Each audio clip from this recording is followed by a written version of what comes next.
show will start from 6 p.m. to 7 p.m. Students, teachers, and parents will be on the show. Well, no one should miss the show. They will give out prizes every week. Prizes! Prizes! We love prizes!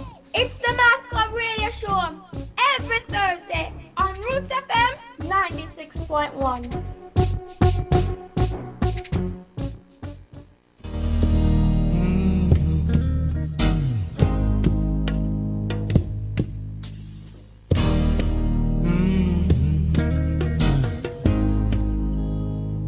My Highland don't salute. My Highland don't salute. Please don't salute. My Highland don't salute. Remember your teachers them now. Remember your nurses them now. Remember your doctors them now. My Highland don't salute. No, no, no, no, no. My Highland don't salute. Please don't salute.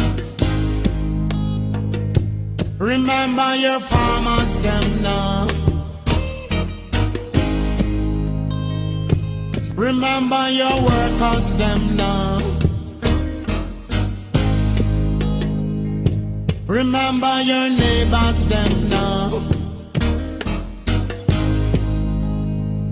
My Highland don't sell out. Hey, my island don't sell out by the great Burning Spirits. Owen and I were just saying the song is still so relevant, even though it was done so many years ago. It's still so very relevant. As we segue right into Make We Talk, our 1 hour talk show with Jeffrey Tavares. Thank you for joining us. Before God and all mankind, I pledge the love and loyalty of my heart, the strength and vigor of my mind. In the service of my fellow citizens, I promise to stand up for justice, brotherhood, and peace. Welcome to Make We Talk, wherever you're listening and watching from around the world and the Eastern Caribbean. This is Roots 96.1 FM. Good morning to Ambassador Curtis Ward, former Jamaican ambassador to the United Nations, Mr. Herb Nelson, chairman of the Crime Security Regional Committee of the Caribbean. Good morning, gentlemen. Welcome to Make We Talk. Good morning. Thank you for having me. Ambassador Ward, last week, the Minister of Information in the Office of the Prime Minister, and also, I think he's the junior minister, the Minister of Education, made some, I wouldn't say allegations, well, maybe it's allegations that you're not an ambassador, sir. Can you let the Jamaican people know that you are a hard-working Jamaican, a man with integrity, a man who has served his country well? Over to you, Ambassador.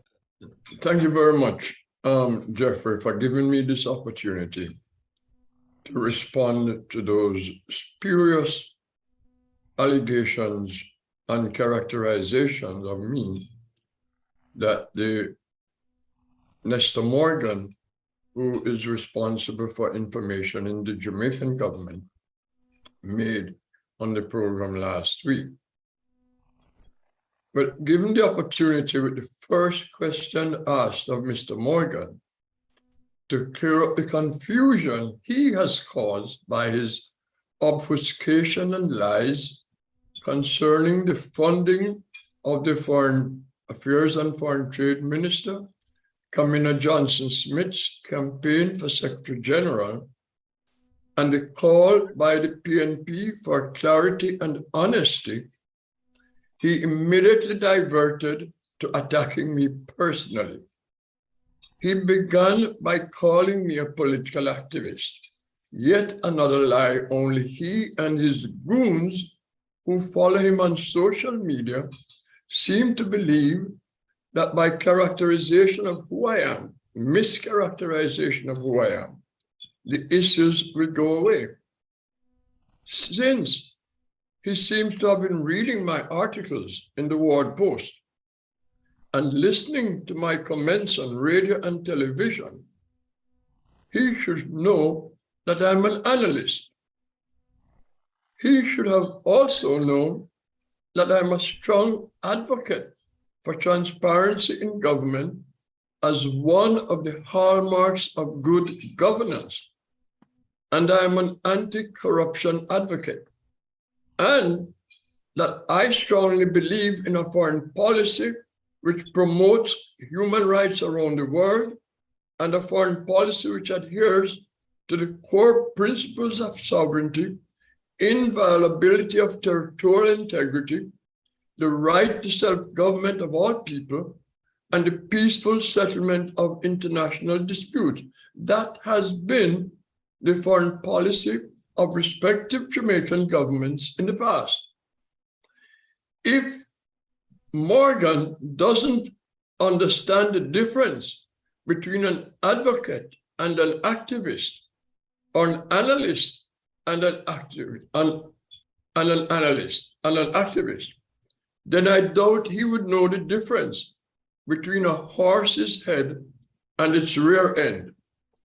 The Bible tells me not to argue with a fool, but I don't believe he's a fool. By his words, he tells me he's just being dishonest. The Bible also admonishes us that a lying tongue is an abomination to the Lord. So let me address the important issues. If Nestor Morgan knew anything about diplomatic statecraft and how Jamaica became so highly respected globally, he would have known that my criticisms of Jamaica foreign policy under the current government is because the core principles which guided Jamaica's foreign policy, which gave Jamaica international recognition long before the popularity of our music and stellar achievements of our athletes did, no longer guide Jamaica's foreign policy. Nestor Morgan admitted that he has been reading my articles. Even with a modicum of intelligence and understanding of the issues about which I write, he should have known better than to mischaracterize who I am and what I do. He also lied about my role as ambassador to the United Nations and my service representing Jamaica on the United Nations Security Council. He got everything wrong. When I was appointed ambassador and my ranking among Jamaican diplomats at the UN, the fact is, Jeffrey, I was appointed as announced by the Ministry of Foreign Affairs in a press release in November 1999 as ambassador and deputy permanent representative with special responsibility for Security Council affairs. As former Prime Minister, the Most Honorable P.J. Patterson wrote in his memoirs, I was sent to the UN to strengthen Jamaica's representation during the 2 years of Jamaica's membership on the Council. As Mr. Patterson also said, this was a period of many very difficult issues globally and on the Council's agenda. I received many accolades from my colleague members of the Security Council for my leadership, integrity, which you mentioned earlier, and my intellectual capacity with which I represented Jamaica with great pride. Some of my stellar achievements were reported in the Gleaner and the Observer. But it is very clear that Nestor Morgan has no understanding of the Jamaican diplomatic corps. He's a novice on diplomacy, and his arrogance betrays his ignorance. But he can't be so stupid as not to know that he was lying. He should drop the word diplomacy from his vocabulary. Before going on talk radio about the levels of ambassadors he could have made a simple phone call to the Ministry of Foreign Affairs and received some very basic information about Jamaica's diplomatic corps and very basic information about my tenure on the UN Security Council. Moreover, he should try Googling Ambassador Curtis Ward and school himself of my qualifications and achievements. Let me end by saying, instead of being honest about who I am and what my interests were on the issue of transparency and clarity concerning the funding of the campaign for Commonwealth Secretary General, Nestor Morgan chose instead to lie.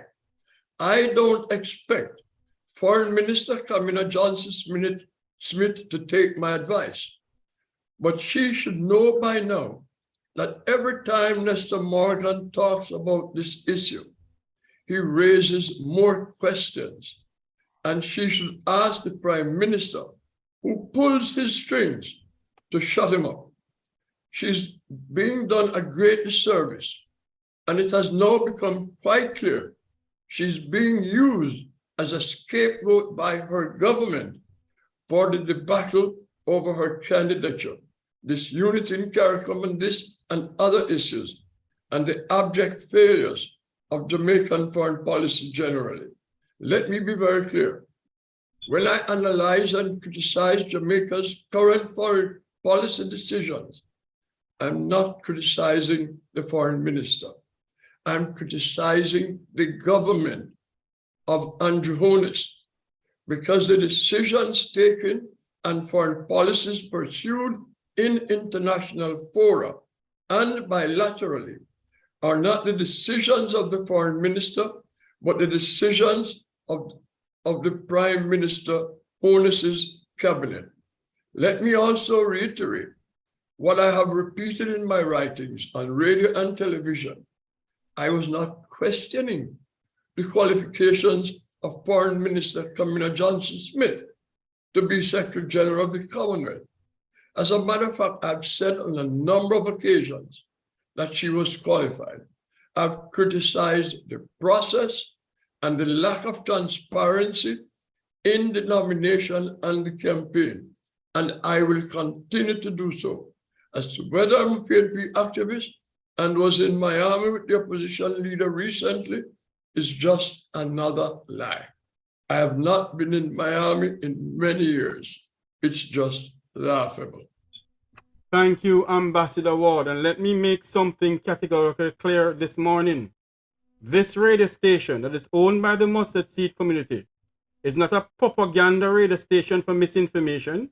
This program, Make We Talk, it's a program with clarity. It's a program that comes on and gives the truth, not lies. And I, personally, who hosts this program, is calling on the Minister of Information, who is also the junior minister and the Minister of Education, I presume, to apologize to Ambassador Curtis Ward. If you can't apologize, then you should not be in the position that you're in. And it's quite frankly, you is a part of the education ministry. And that is why our education system is in our country is out of whack, because of people like Nestor Morgan.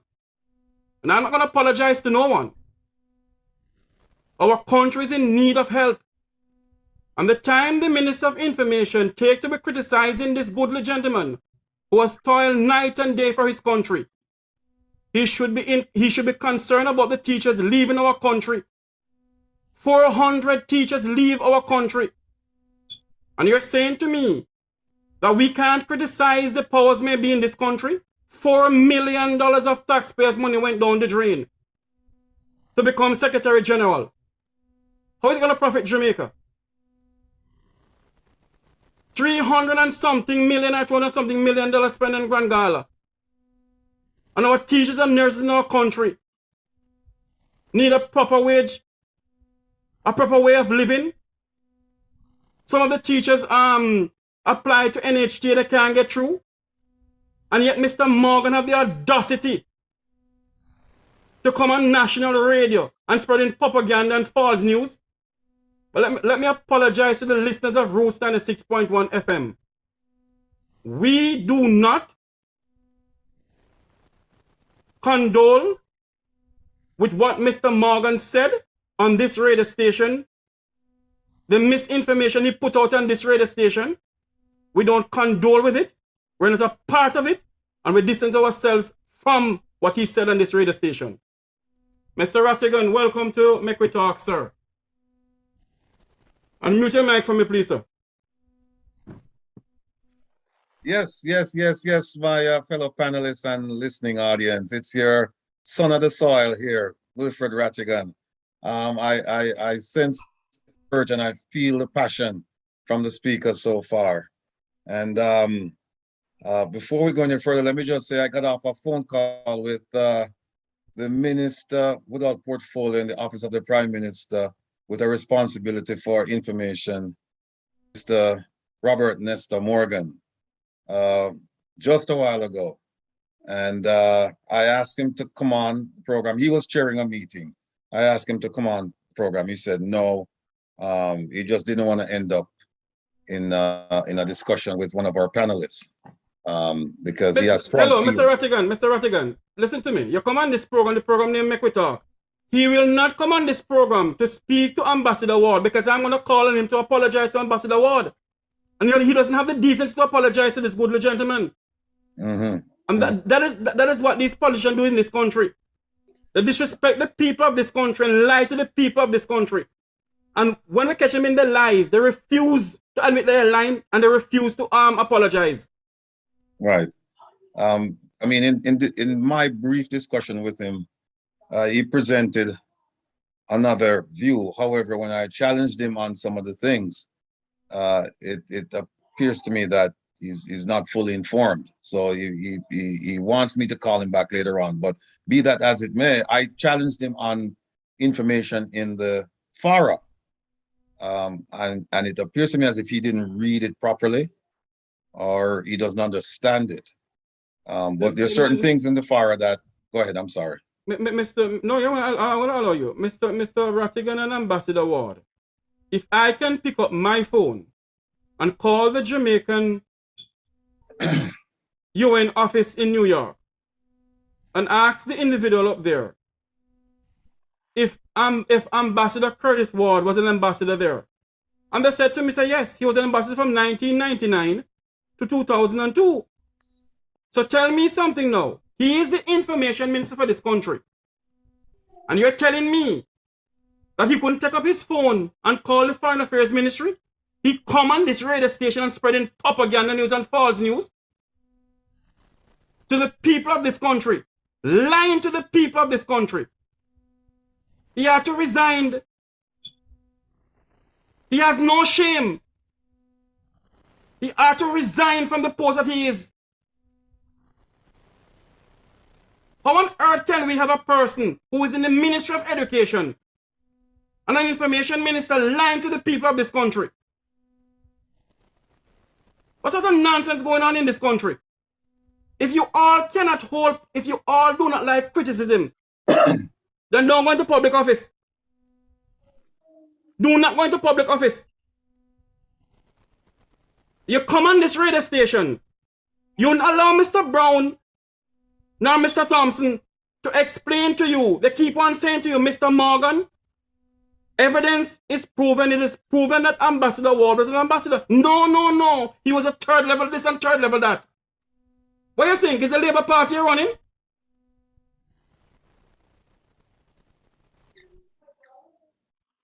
Huh? Well, I tell you what. what. Time has come, Mr. Rattigan, for us to call a spade a spade. And if corruption is going on in this country, we're going to go to the bottom of it. Well, now tell me something now, Mr. Rattigan. And Ambassador Ward, if that good lady had become Secretary General of the Commonwealth, what would the people of this country benefit from it? Ambassador? That has not been explained appropriately to the people of Jamaica. The people of Jamaica have been left to believe that there will be great benefits for the country from this appointment.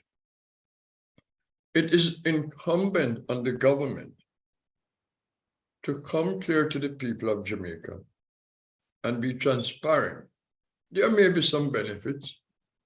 It may be seen as another position where a Jamaican has achieved and acquired a good position, a top position internationally.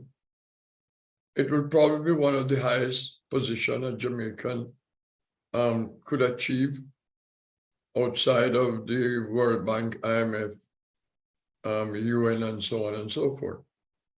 The multilateral organizations that are more globally representative of. But they must explain this because the benefits are not that much, if any at all. Because as Commonwealth Secretary General, she has 53 countries, I think it is, that she has to serve.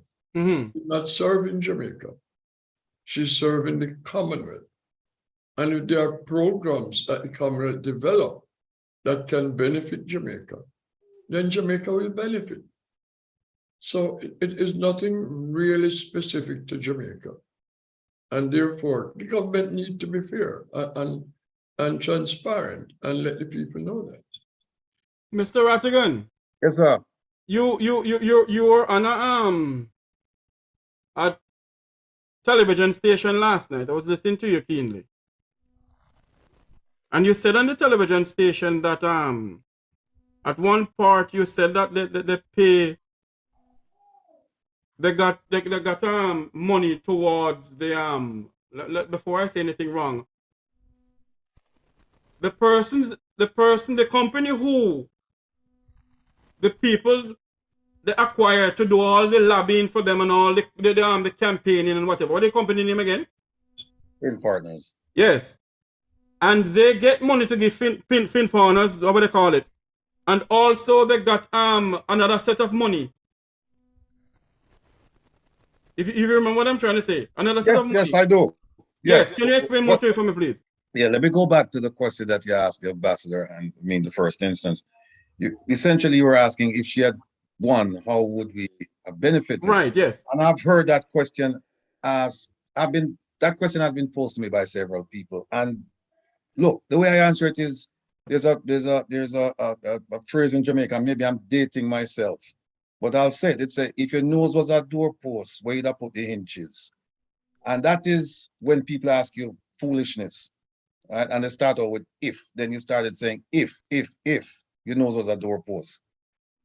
Meaning that there's no answer to it, right? But let's look at it this way. If we have to answer the if, Minister Morgan was asked that question in two ways last week, Monday. First question he was asked regarding this, meaning the benefit to Jamaica, was, did we get value for money? He didn't answer that question. He didn't answer the question. He provided an answer, but didn't answer the question. The second, the interviewer tried again, and they asked him, can you name one solid, tangible benefit that Jamaica got from her campaign? And in my humble opinion, he did not answer that question either. Here's what he did. He started talking about Ed Bartlett, saying Ed Bartlett, as Minister of Tourism, was busy and that he had access to, he was engaged with 18 African countries, and it opened new doors for trade, diplomatic relations. And he was talking about, establishing a tourism relationship with Rwanda. Now let's unpack that. Mr. Rattigan, before I go there, in interest of time, because we only have an hour on this radio station here, and I want the public to hear this, because we're going to go over to our YouTube channel after we come off at 1 o'clock, or 12 o'clock Jamaica time. Okay? The question I want you to come up with, I want to ask you now. Last night you had some papers that you received, more information, where the minister supposed to submit a document to the Ministry of Finance and also to the Attorney General, Commission. the Integrity Commission. And I need to explain more to us about that.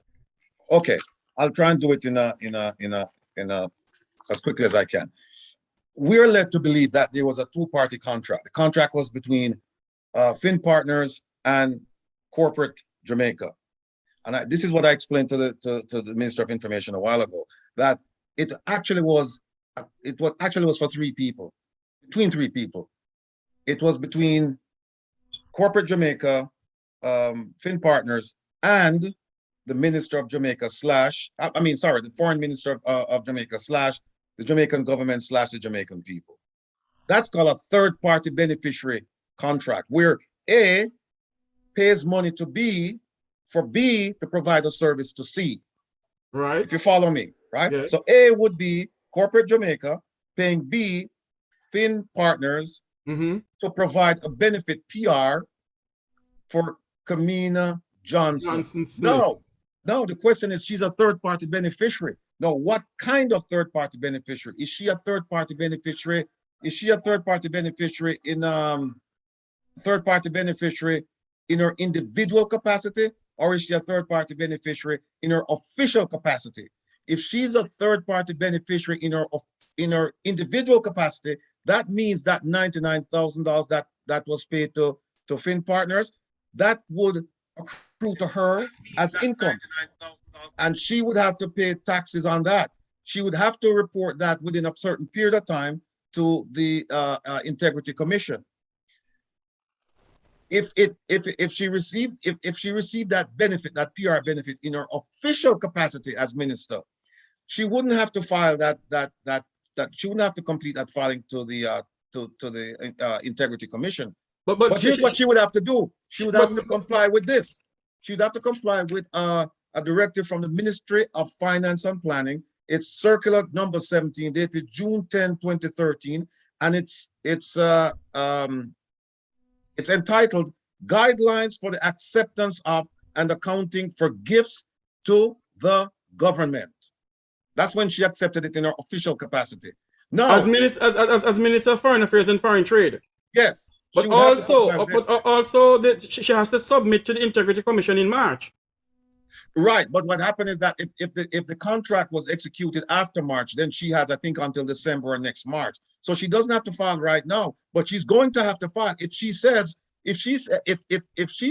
as what Finn Partner said. Finn Partner said here in question number 7, this form, it says, indicate whether the foreign principal is one of the following: a government, a foreign political party, a foreign or domestic organization, or an individual. They signed off right here saying that she's an individual. So if she's an individual, then she's subject to filing with the Integrity Commission and claiming that $99,000 as income, which will trigger tax implication. Now, if they want to go against what Finn told the American government and say, no, Finn made a mistake, the money was given to her or to the government of Jamaica in an official capacity, well, what should have done? It should have gone to the consolidated fund. You can't give money like that to government. It should have gone to the consolidated fund, and then the government would have paid Finn out of that consolidated fund. In addition to which, she would have to comply with this. Now, this says here, I'll read you. Section 1.2, gifts must only be accepted from reputable individuals and organizations. Ministries, departments, and agencies must use due diligence to ensure that gifts are not from tainted sources. So the question is, was that due diligence, including a conflict of interest, conducted? So when and by whom?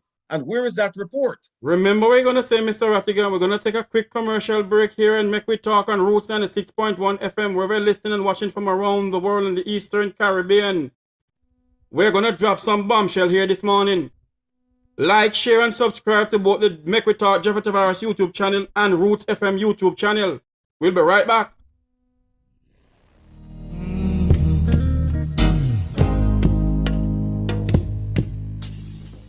At MOJ Ministry of Justice, come access quality service to keep order within the nation. We put together good legislation, legal aid to your pocket A little is child diversion for you to need expertise. Victim service will help you up with grief. Restorative justice, build back the peace. No matter where you come from, how we say justice for all Jamaicans. MOJ, Ministry of Justice.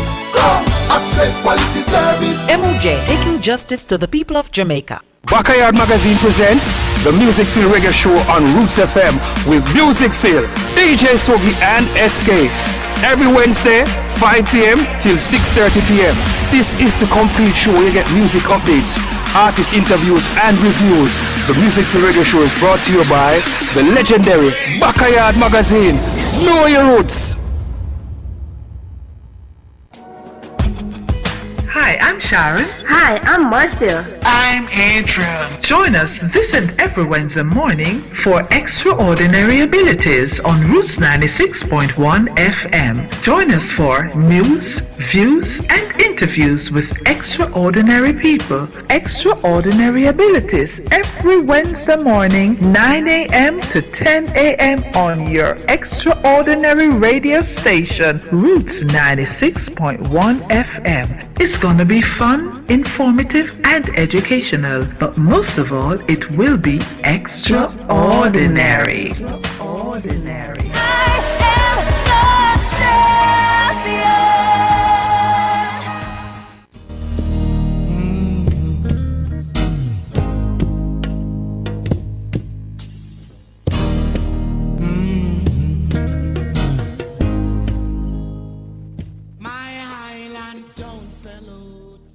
Welcome back to Make We Talk here on Roots 96.1 FM. We want to take part in the discussion.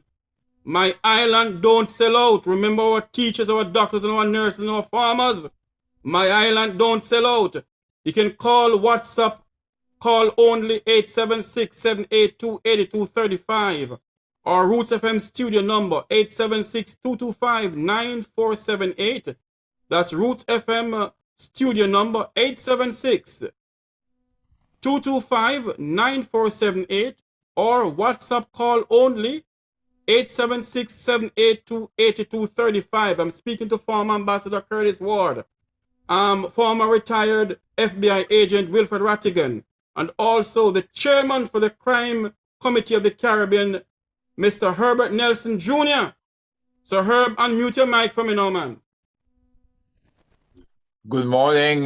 Very interesting talk so far. Yes, I'm going to go back to what Mr. Rattigan was saying.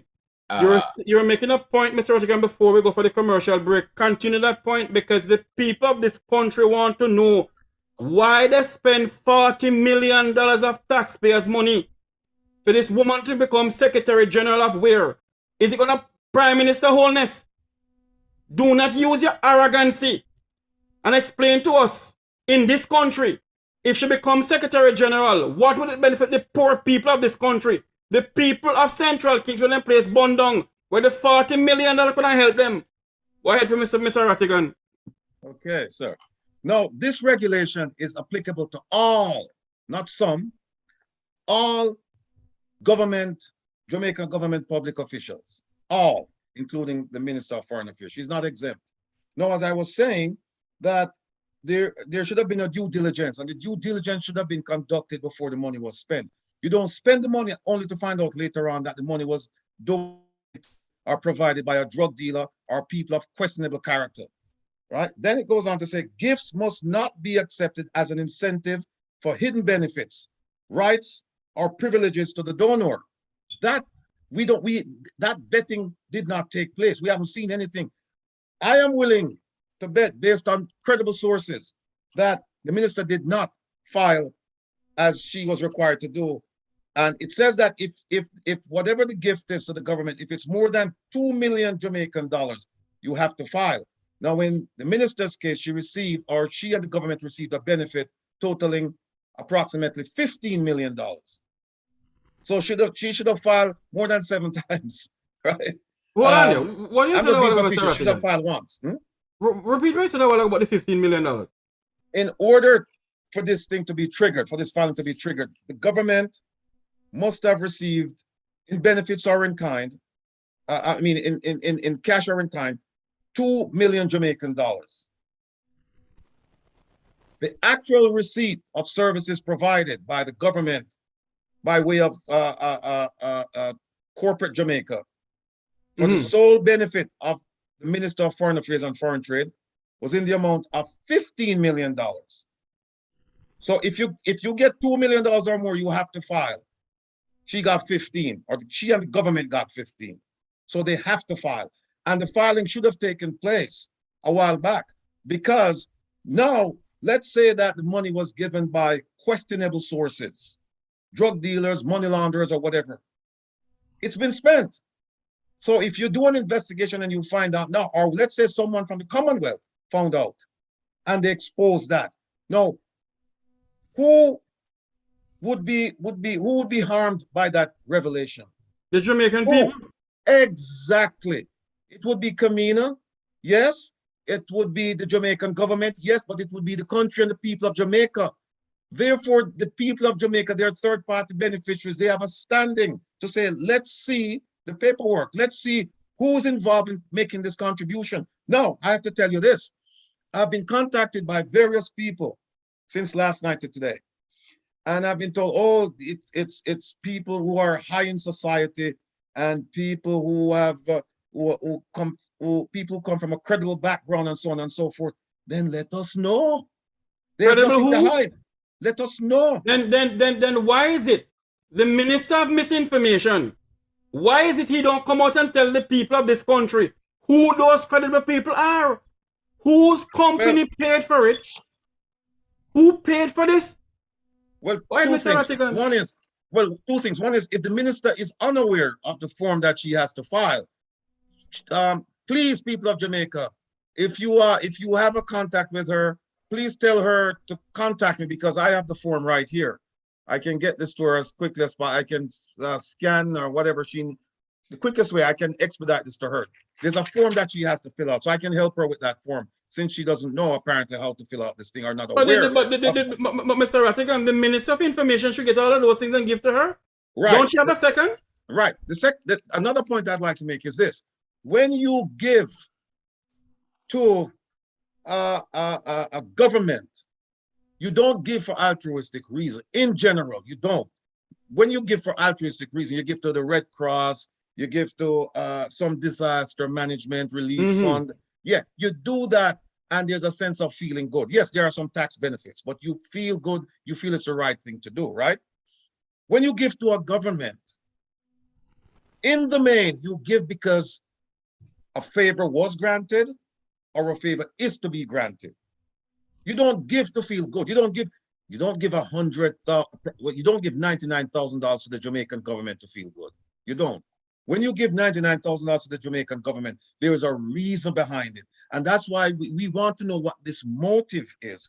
And so the more they try to hide the identities of these people, will be the more we ask questions. Now, she has to file this form. And when she files this form, guess what? She now has to tell the Jamaican people, she has to identify the donor or donors. She has to put their address, their phone number, their email, the date this money was turned over to Fin Partners, the purpose of the gift, the type of service, and so on and so forth. She has to comply with this. And also, she need to put on it who paid for the photographer to travel from Timbuktu to Timbuktu. Well, is it the taxpayers of this country, Minister Camilla Johnson Smith and Prime Minister Holness, who paid for the photographer to travel from Nigeria or from Belgium or wherever it is to come to Nigeria? Who paid for it? Well, that's a very, very good question. Now, here's a point I'm about to make. If I give you money to purchase a pound of sugar and you come back from the supermarket, you don't give me my sugar, you don't give me my money, but my neighbor says, hey, you know, Jeffrey's a nice guy, he just gave me half a pound of sugar and he didn't charge me anything. What am I supposed to do? One or two things. I'm going to come to you and say, Jeffrey, where is my sugar? And if you can't give me my sugar, I say, I want my money. No. Similarly, the Jamaican taxpayer paid for a Jamaican civil servant stationed in Europe to travel to Nigeria, Ghana, and back to Nigeria for what? To take photographs of the minister. And I'm being told by credible sources that the minister made a statement to the effect that she like how him take, like she like how she looking at pictures, them and take nice pictures, right? No, the people of Jamaica did not get their pound of sugar. They paid for it, but they didn't get it. Nobody I've spoken to so far has seen a single photograph that was taken there. But guess what? I didn't pay anything. I am the neighbor next door. I didn't pay anything. And I have photographs of her right there. I have photographs of her in Africa alongside Ambassador Comfort from South Africa. And this picture was taken, I'm told by my sources, in Tanzania, right? And so you have to ask yourself the question, what is going on here, right? What is going on here? You know, in interest of time, Mr. Rattigan, and when we come off at 12 o'clock from Roots FM, we're still going to be on our YouTube channel discussing this. But in the interest of time, I want Mr. Herb Nelson to come on for me. Because I heard that he has some information pertaining to some, is it some used car dealership that was going on? Unmute your mic for me, Mr. Nelson. Yes, Jeffrey, there's all kinds of information abound about the corruption within the JCF. And I'd like to look back at 2007, just to give you an indicator here that at the time, Assistant Commissioner of Police Selwyn Hay, who said that the incidences of corruption among the JCF members, as well as civilian involvement, the incidents had turned from bribery to extortion. This is 2007, right? And to think that just this year, after a commissioner of police resigned because of the hit squad out in Clarendon, they did not adequately investigate the Clarendon situation. And then they come up with the Renko gang, 27 members who were conducting extortion and hits out in Clarendon. This is 2022. And Selwyn Hayes spoke about this back in 2007. Now, that's the police. Let's look at the government, because I want to give equal opportunity to both to respond. The car situation, where these cars were ordered and they should have been delivered promptly, and the cars were not delivered. Again, we're getting sources telling us that before a single card was delivered, government ministers collected funds, which are proceeds of the sale. So you have 30 cars still not delivered. So hold on, Mr. Herb. You have proof to all of this, sir? Our sources are telling us this. Okay. Because up to this morning, we were talking with the source. And the source is saying that they need to investigate the breakdown of monies paid to the car dealership. Where did that money go before a single car was delivered? Bangarang. So you have the police on one side from 2007 to 2022, 15-year span of what Selwyn Hay originally identified as moving from bribery to extortion. And bribery pretty much is when you bribe a high-ranking official to get a favor. Extortion is when you threaten people to do what you want to gain from that transaction. So that's being simply put, right? So we have a problem within the police force when it comes to extortion. As a matter of fact, reading, Indicom investigated 80 cases. made recommendations that action should be taken against 108 police officers. The JCF decided not to take any action against 108 police officers, but they never informed INDECOM, which is required by law.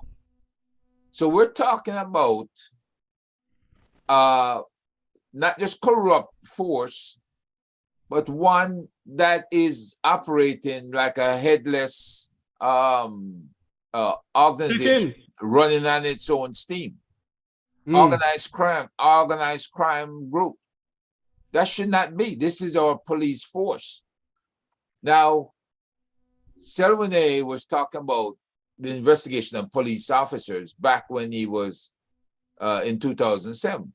My question is, who is talking about senior government officials as well as government employees who've been abusing the system?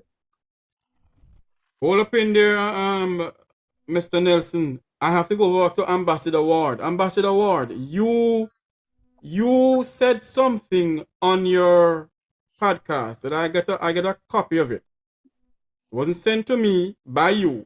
I got a copy of it, and I put it out on my TikTok page, and I think it went on Roots FM TikTok page too. That is why Minister Morgan came on and said what he said.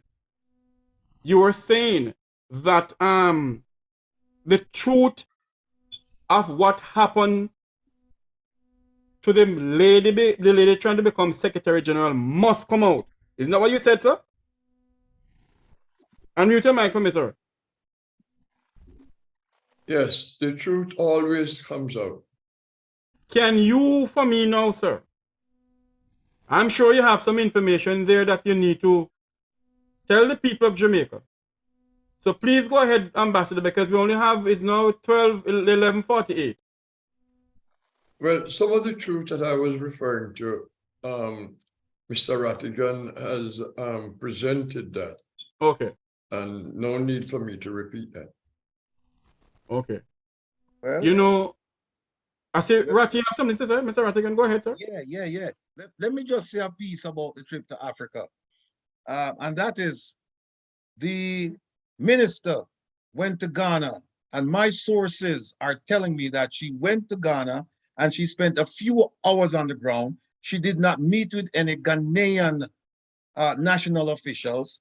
She went to a place called Akropong, where she was installed as a diaspora mom for tourism. And diaspora queen for tourism. Diaspora queen for tourism. And I'm saying, where's Ed Bartlett? They should have given the male version to him, because she has done nothing for tourism, or very little. If there's one star in this cabinet, it's Mr. Ed Bartlett, right? And then they give you the impression that the conference was for Ed Bartlett. Like they said, he met with people and he did this and that. Ed Bartlett didn't need that.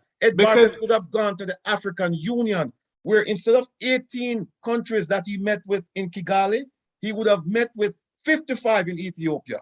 Because the Minister of Misinformation said on another radio station that because of Camilla Johnson Smith going to those places, that is why the people, the investors from Dubai could come into Jamaica. Now tell me something now. What sort of rubbish are you telling the people of this country? Dubai, actually, most people think Dubai is a country. It's not a country. It's one of 7 countries it's a federation called the United Arab Emirates. I know because I served there, right? From Saudi Arabia. Dubai was my stop. I went there like every 3-4 months. The minister of misinformation said in work there, not Go ahead. Let me ask you this question, if I might. Go ahead, sir. What part of Dubai is part of the Commonwealth? That's another thing again. Exactly. Dubai is not a part of the Commonwealth, and Dubai was not present in Kigali. And in terms of tourism, how do you bring people from Kigali and the rest of East Africa to Jamaica? Be them, Ambassador. How do you bring them there? When you consider that they are in proximity to the Indian Ocean, where you have the resort islands of Mauritius and the Seychelles and the Solomon Islands, Perhaps Mr. Morgan should learn a little about geography, international tourism, and international travel before he dabbles into those areas.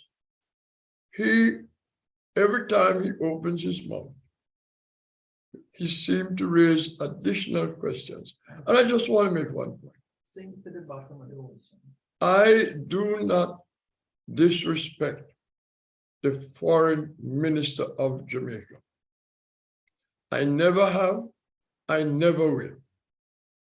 I empathize with her for the difficulties that she has to project to the world a foreign policy created by her government, approved by the cabinet of Prime Minister Andrew Holness,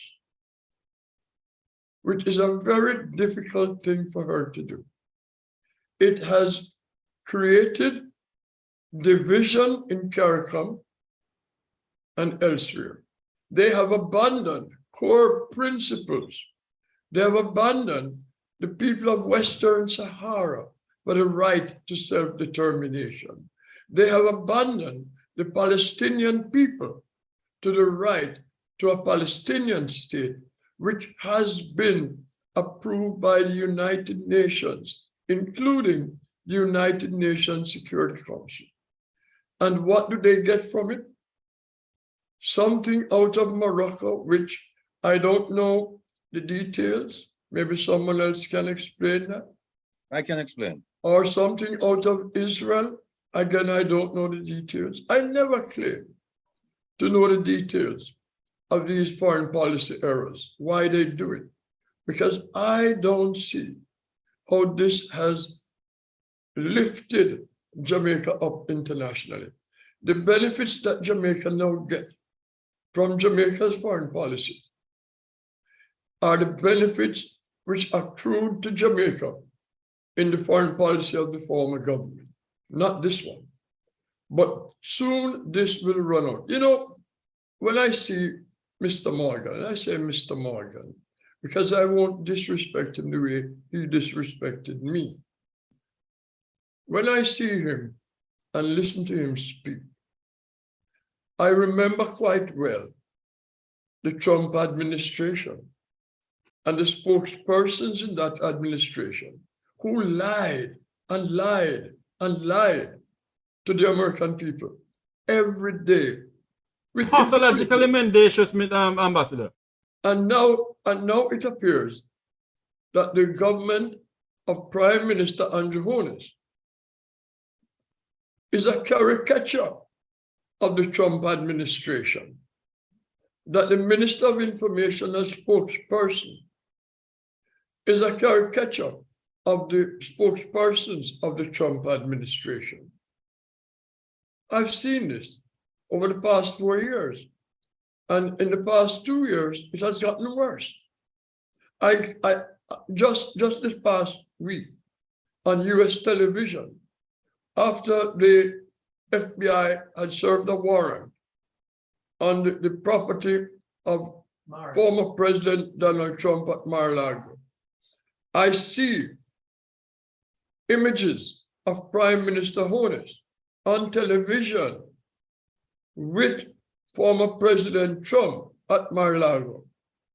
They repeated it several times over to demonstrate the insecurity of sensitive classified documents at Mar-a-Lago. So, you know, we shouldn't be too surprised when Mr. Morgan comes on radio or television and try to obfuscate and lie, because he's being in the image of the spokespersons of the former Trump administration. You know, it is now 11:55, 12:55. Wherever you're watching and listening from around the world in the Eastern Caribbean, this is Roots 96.1 FM, Make We Talk. Like, share, and subscribe to Make We Talk, Jeffrey Tavares YouTube channel and the Roots FM YouTube channel. We don't come on radio to parade, because the man said, the Minister of Information said that the ambassador go around and parade. as some ambassador when he's not. Parade. Now he goes around and raid and parade with misinformation about this goodly gentleman and about the people of Jamaica. You've, Mr. Rattigan, 1 minute before. Yeah. Go ahead, sir. Right. I'd just like to say that, you know, after listening to you and the good ambassador, the way you've dealt with Mr. Morgan, you know, I was hoping to put my 2 cents in, but it's just a carcass that's left because I think you've shredded him completely. So I don't know what to say except this. He said that the idea that that CARICOM was divided over the Yes. minister's nomination. He said it's false. Now, people have said to me, is Minister Morgan disingenuous or is he demented? No, Just pathologically mendacious. well, or is he mendacious? Here's what I'd like to put before the people. He said that it didn't divide CARICOM. I'll read you what the Prime Gaston Minister of Brown. Antigua said.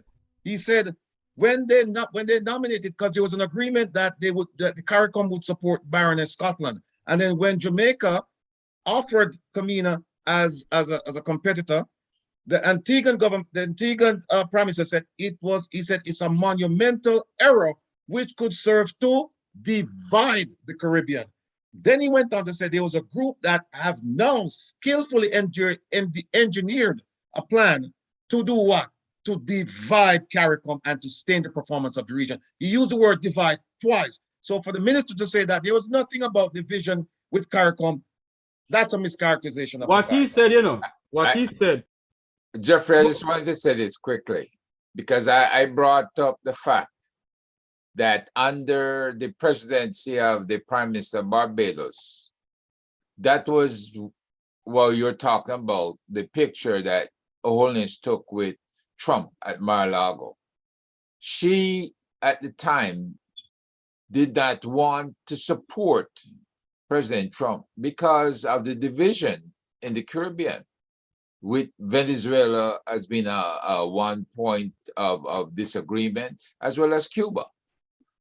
And what happened was because of Jamaica's corruption, when the ambassador went there, he was able to stop Dr. Monroe from investigating the Prime Minister and the leader of the opposition, and effectively had Jamaica supporting everything that Trump wanted to do thereafter. So 6 members of the CARICOM went to that meeting with President Trump, and the rest of them, assuming 14 other members, did not. They sided with the Prime Minister of Barbados, who was the president of CARICOM at the time. Those are the facts. Gentlemen. That's how far back this thing has been festering. Wow. Ladies and gentlemen who's listening and watching us, go over to the Make We Talk Jeffrey Tavares YouTube channel. We're going to continue this discussion over there. We're going to speak more about what is going on in our beloved country. The land of wood and water. We come there by labor pain, not by aeroplane. Let us discuss this.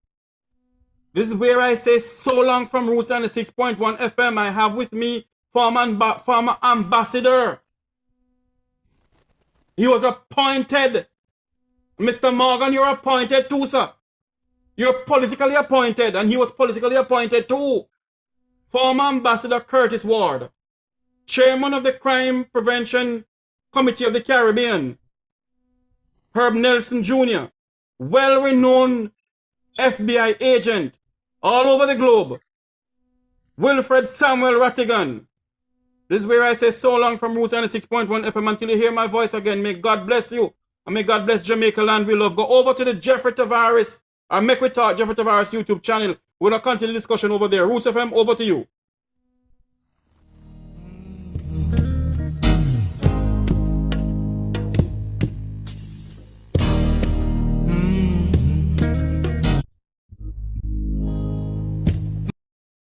Thank you very much. Welcome back to this now. Hello, we don't dig deeper now, you know. Ambassador, don't tell me I have somewhere to go to, Ambassador, because it is a long time I want you to stay along with us, you know. Because what that young man did, What that so-called Minister of Information did is it is disrespectful, and I'm mad this morning. I was brought up. I'm gonna tell you who bring me up, you know. There's a man by the name of James McLean Thompson, former member of parliament and former custos for the parish of Westmoreland. Him helped raise me. And I was taught to respect elders. I was taught to respect people older than me. And what Nestor Morgan did on Roots FM, it is disrespectful, it is distasteful, and he needs to apologize. And I will not say that, I will not stop saying that. He has a right, he has a right now to come on the station. Mr. Rattigan, you know, don't talk to we about what's going on, you know. So you need to tell we right now, because we have more people, we have 9 people watching us, plus on Facebook and other portals. Tell the people of this country, okay? The person who the minister said should like going to take the picture them look. Where the person came from. And the question must be asked. I know we asked and over there already, but you're never going into too much details. Who paid for the gentleman to leave from Timbuktu to Lambatu? Okay. Because the people, hold on there, the people of the Vumva Van, the Vumva V, them no one know nothing, you know. The taxpayers of Jamaica need to know. The people of Riemann Jungle are going to them bed hungry. They can't afford that in a dirty girl. The people of Eastern Kingston, however Kingston, they place bond down, yet they spend $40 million of taxpayers' money. They spend 300 million Grand Gala. Are we independent? Mr. Rattigan, go ahead, because I'm mad this morning. Yes. Where do I start? Well, let me start by saying that I don't know the minister. Right? I spoke to him for the first time today, but he made some statements that have actually made it worse for the government, right? And it's a tough position that they're in. And the easiest thing for them to have done was to come out and say, look, there was some oversight, there was inadvertence, and then let's just move on. We're going to tighten up our regulations. But I think they've stiffened their spine, and they've resisted the idea that they should come forth. They should come forth and come full. And therein lies the problem. Now, you spoke about well, one of the things he said when they asked him about the question about the solid tangible benefit, he didn't address the reason or didn't address the benefit that Jamaica got from this thing. Because the idea that Ed Bartlett met with 18 people, that's nonsense. Because Ed Bartlett has been meeting with people for the last 6 years. Most of these people he knew already, I suppose. And if he didn't know them, knowing them really didn't improve Jamaica's tourism stature, because like the good ambassador said, if people from to go from East Africa, to go from Kigali to Kingston is going to take about 2 days. And God knows how much money it's going to take. And like the ambassador said, there are plenty of tourist destinations close by, including Zanzibar, right? Now, when one of the things he said was that he said relationships, diplomacy is not an event, it's a continuum, right? Well, it was an event at that point in time. But he used that to say that the minister went to Morocco on several occasions. That in and of itself, you know, should invite a lot of questions. But be that as it may, she went to Morocco, and he said as a result of her trip, Jamaica received fertilizer that they gave to the farmers. Now, March 25th of this year, the minister made an announcement, Minister Kamina Johnson-Smith, that Jamaica was in receipt of 120 tons of fertilizer courtesy of Morocco. The ambassador alluded to why we believe Jamaica received this gift from Morocco. But again, be that as it may, the question is, where is the fertilizer? Now, I've spoken to people connected to RADA, right? The Rural Agricultural Development, something I don't remember, but they're responsible. It's a government arm that's responsible for giving out seeds and so on and so forth. And so far, and I'm still looking into it, I haven't come across a single person who received fertilizer that came out of that bulk shipment from Morocco, right? That's number one. Number two, in his response to these two questions, he mentioned Ed Bartlett by name 4 times, name and position 4 times. He mentioned the minister only once. And when he mentioned her, it was in relationship to the fertilizer from Morocco. Let me answer the question as to whether or not, if she had won, if it would have been benefited Jamaica. No, it would not have benefited Jamaica. The question to ask is, what would Jamaica have received from the Commonwealth that they were not receiving already if she became the Secretary General? Nothing. First of all, the Commonwealth is not that wealthy. It doesn't have a lot of resources to give. But Mr. Rattigan and Ambassador and Mr. Nelson, the question to be asked is this. The Prime Minister of Jamaica told the Prince of Wales or whatever he come from in England or whatever, that Jamaica was going to say bye-bye to Mother Elizabeth. So if Jamaica was going to say bye-bye to Mother Elizabeth, why are you pushing this lady to become Secretary General? We're saying bye-bye to the monarch, to England. That's what he told the prince that came down, you know. So Ambassador Ward, if he said that, why should he be pushing then? I mean, yes, people, yes, countries that become republic is still a part of the Commonwealth. But what I don't understand, for the love of God, if we are saying bye-bye to the monarch, why are we going to still be a part of the Commonwealth? I don't understand. Ambassador, you can explain over to me, sir?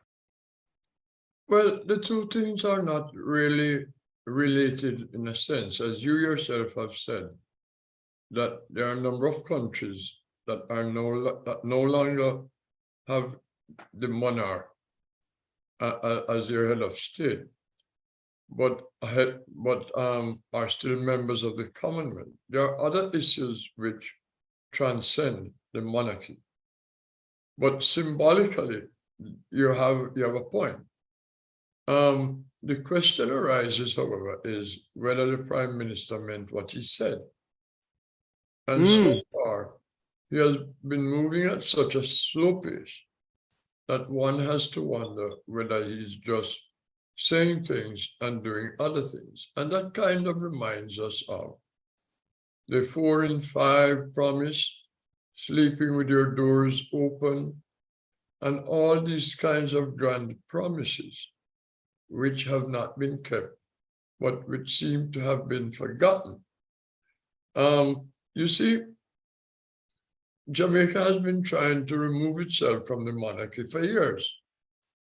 But one political party was for doing that, including becoming a member of the Caribbean Court of Justice as its court of final resort, and the other not wanting to do that.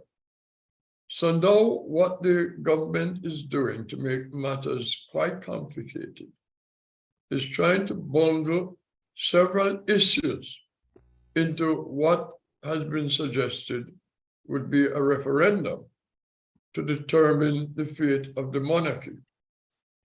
And actually established a ministry with a minister to bring the process along.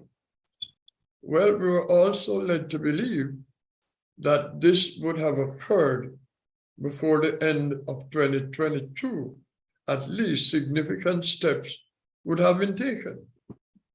On the contrary, what we are hearing from that minister is that legislation to get this thing started, not ended, started, will be introduced in 2023.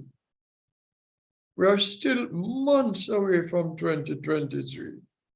And who knows when in 2023 it will actually get started. So does the Prime Minister really means what he says?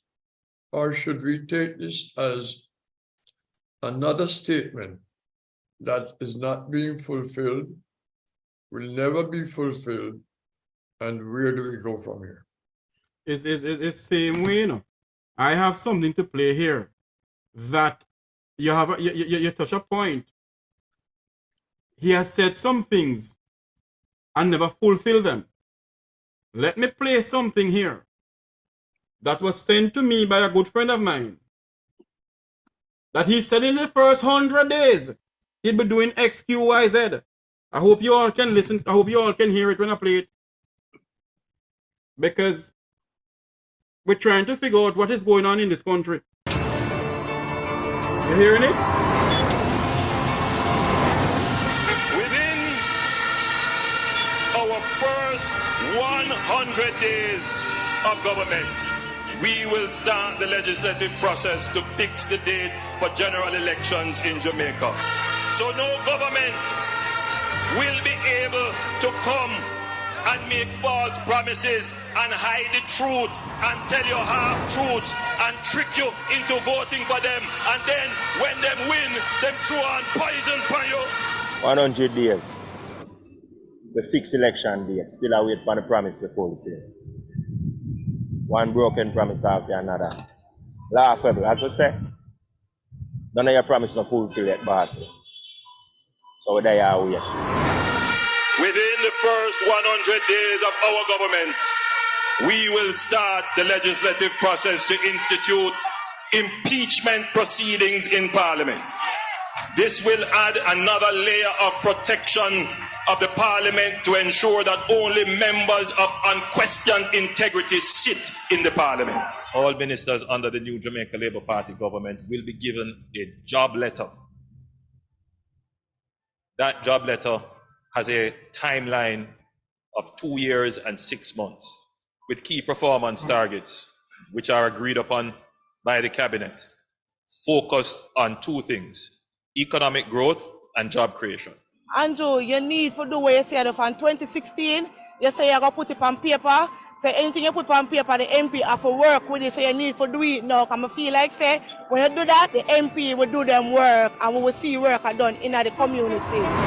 Within the first 100 days of government, we will start the legislative process to introduce term limits on the office of Prime Minister. Andrew Wellness, January, him break him promise and nothing him say I'm going to do for the next 100 days and now him not do nothing. Him not keep no promise and him say I'm the promise keeper. What a promise, January star. At a convenient time within our new government, we will hold a grand referendum on the CCJ, the Caribbean Court of Justice, as the final appellate court. You make so much promise for us. Look how long you're in there. Nothing done. All for the COVID, they promise the people them $25,000. Nothing done. Huh? So what you expect me to do? Tell me say if you sleep with the door and window open and nothing done. You know,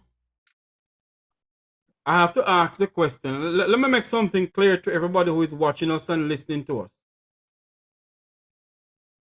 We're not trying to bring down the wholeness administration. What we're trying to do as citizens of Jamaica, whether we live outside of Jamaica, inside of Jamaica, is to hold them accountable.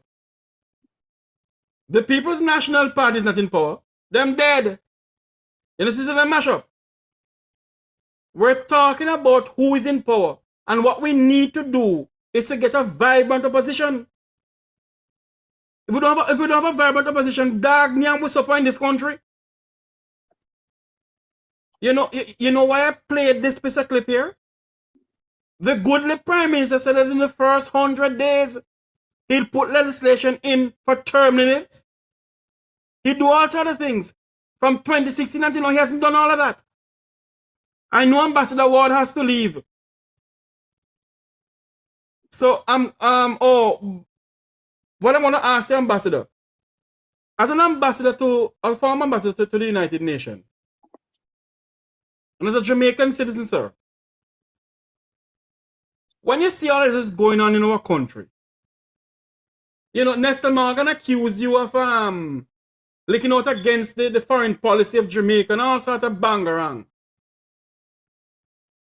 What you see now with our foreign policy, and this occur where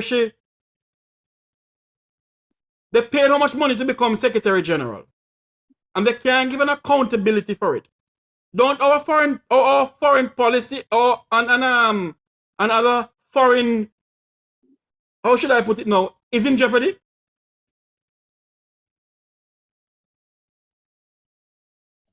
Well, one of the things we have always prided ourselves in is the integrity of our foreign policy and the credibility that people can rely on what we say, and that we mean what we say, and our actions or votes in multilateral organizations reflect what we preach. I'm very concerned that we are not maintaining those high standards. And again, I just want to make it clear. I don't blame it on the Foreign Affairs Minister, because the Foreign Affairs Minister is being made a scapegoat by the government she serves. It is the government through cabinet that decide what our foreign policy will be. The Foreign Minister is a spokesperson for that foreign policy. So, you know, but it is something within the current government at all levels, and many of the government's ardent supporters, that members of the Jamaican diaspora should not have anything to do with how Jamaica behaves internally or externally.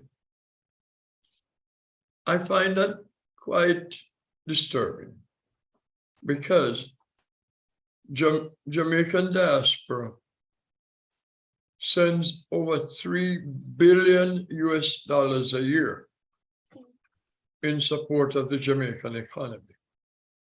During COVID, during the recession of 2008-2009, it was the Jamaican diaspora that kept the economy afloat with foreign exchange, which allowed the government to purchase goods and services from abroad for the benefit of the nation. And when you can have a deputy mayor who belongs to the party of the prime minister to suggest that members of the diaspora are cowards who run away from Jamaica, who are unpatriotic, yet we have made sacrifices across the diaspora to help Jamaicans in health, education, and in the economy itself. I find that very disturbing when neither the foreign minister, who is the spokesperson for Jamaica Diaspora Affairs, or the prime minister, to rebuke that ignorant, arrogant, uninformed deputy mayor of Montego Bay, Richard Vernon, let me call his name. When they fail to rebuke him, it sends the wrong message to the diaspora. And the message is that they agree with him. Silence means acquiescence. This is a very important issue, and members of the diaspora have been reported in both the Jamaica Gleaner and the Observer as rebuking this uninformed man. As a matter of fact, the Gleaner headline on this was boneheaded, and that is putting it mildly. But we in the diaspora are very concerned about Jamaica's image, because we in the diaspora contribute significantly to building Jamaica's image abroad. And Jamaicans at home and abroad should not rest and the laurels of our internationally acclaimed music and culture, or the internationally stellar performances of our athletes, and believe that the country's integrity rests on that. The country's integrity rests on the credibility of our foreign policy, and has been doing so since even before Jamaica was independent and responsible for its foreign policy. When national hero Norman Washington Manley, as Premier of Jamaica, decided to embargo trade with South Africa.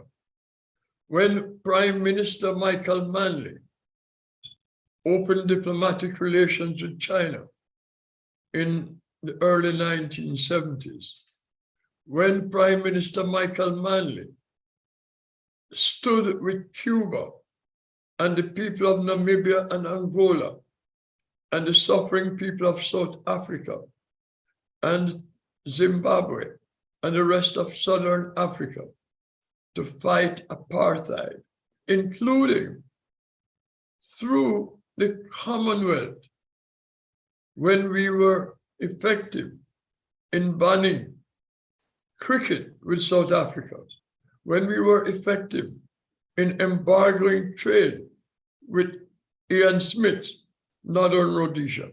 These are the pillars on which Jamaica's foreign policy have stood the test of time. And so we are very concerned. And my critique in my articles, in the Ward Post, and in my blogs, Real Talk with Ambassador Curtis Ward, in these critiques, I'm not criticizing the foreign minister. I'm criticizing the government of Prime Minister Andrew Holness for the distorted foreign policy, the shambolic foreign policy that they have practiced in the past several years.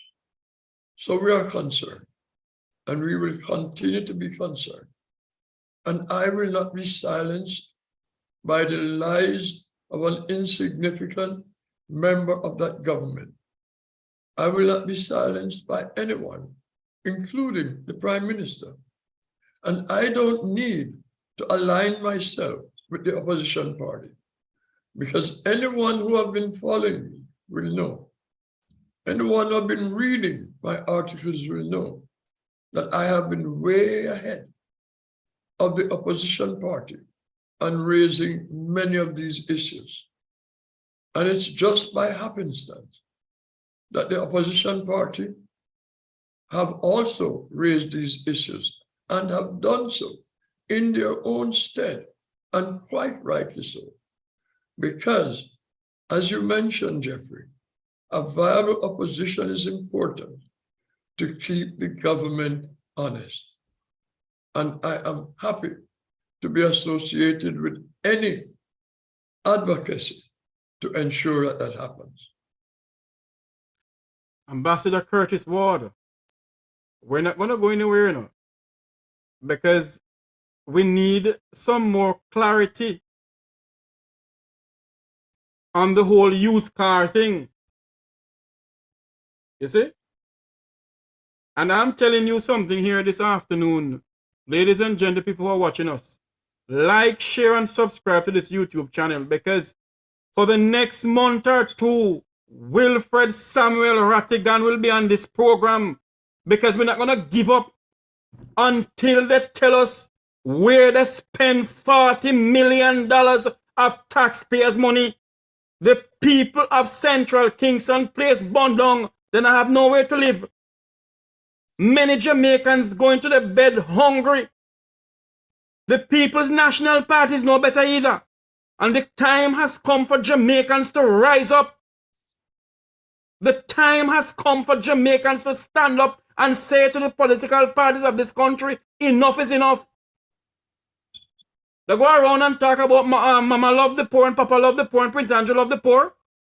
when poor people suffering under the pans of hell, Jamaicans being gunned down like blackbird in their own country by the same security forces. I said it earlier and I say it again. The criminals has become a clear and present danger to the national security citizens of Jamaica. And the JCF has become a clear and present danger to the national security of the citizens of Jamaica. So I call, and I've been saying this for a long time, I am calling on the first person to go. Robert Nesta Morgan need to resign. The Minister of National Insecurity and Injustice, Harris Strong, need to go. The Commissioner of Police, who is the highest paid Commissioner of Police in the history of Jamaica, he needs to go. Let me make something categorically clear. If you all think we're going to let Donnelly Donaldson death go in vain, we're going to make a sad mistake. If the Jamaica government and the Jamaican Constabulary Force believe that they're going to let Donnelly Donaldson case sweep underneath the carpet, you have a next thing coming. Because they want to walk hills and valleys to get vote. I will go to every single organization overseas to bring down the pans of help on the JCF and the Jamaican government. Donnelly Donaldson case will not go in vain. The people of Jamaica need justice, and we demand justice for Donnelly Donaldson. The truth must come out. And the truth pertaining to this $40 million must come out.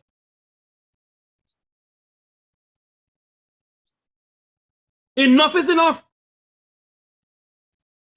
Let me make something categorically clear again.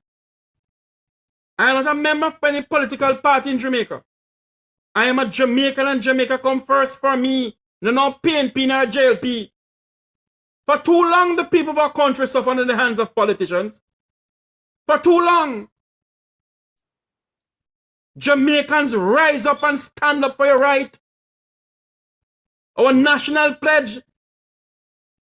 Stay to us, we stand up for justice, brotherhood, and peace. Stand up for justice, Jamaica.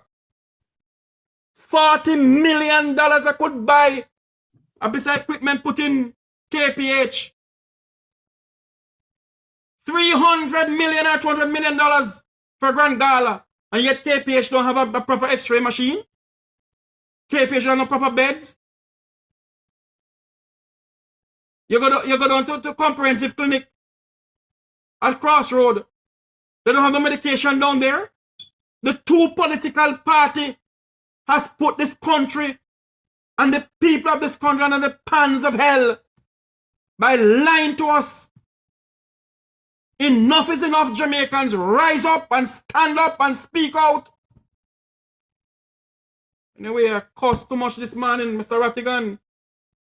Back to you, sir. Or should I go to Mr. Herb? Mr. Herb, you need to tell us the information you have pertaining to this used car, this police used car thing.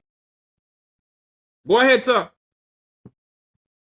Now, just to refresh the memory of your listeners, there was a $400 million Jamaican contract with O'Brien's to provide 200 used cars to the police. And for a long time, only a small amount were provided.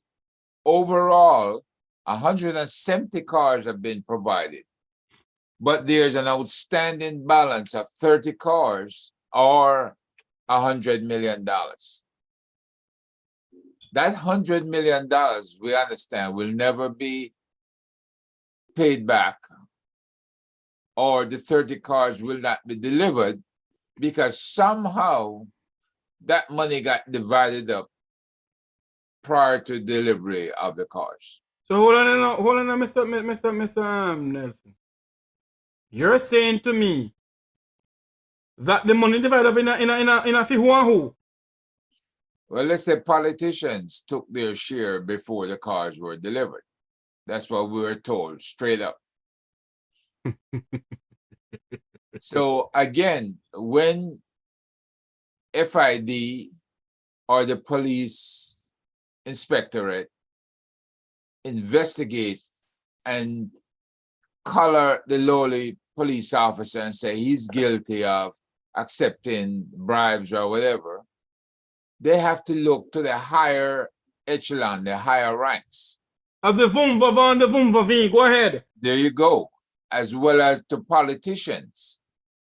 I have not seen, except for NIA and JAMP, any investigation of the upper echelon folks responsible for the contracting for those motor vehicles. And so this is on the Minister of National Security's watch. Both the ex-minister and the current minister must answer to, will this money ever be collected, or are there government ministers out there and that need to refund the Treasury of Jamaica? Because this has been going on far too long. And it seems like the Jamaican people are asleep because nobody's challenging any of this stuff.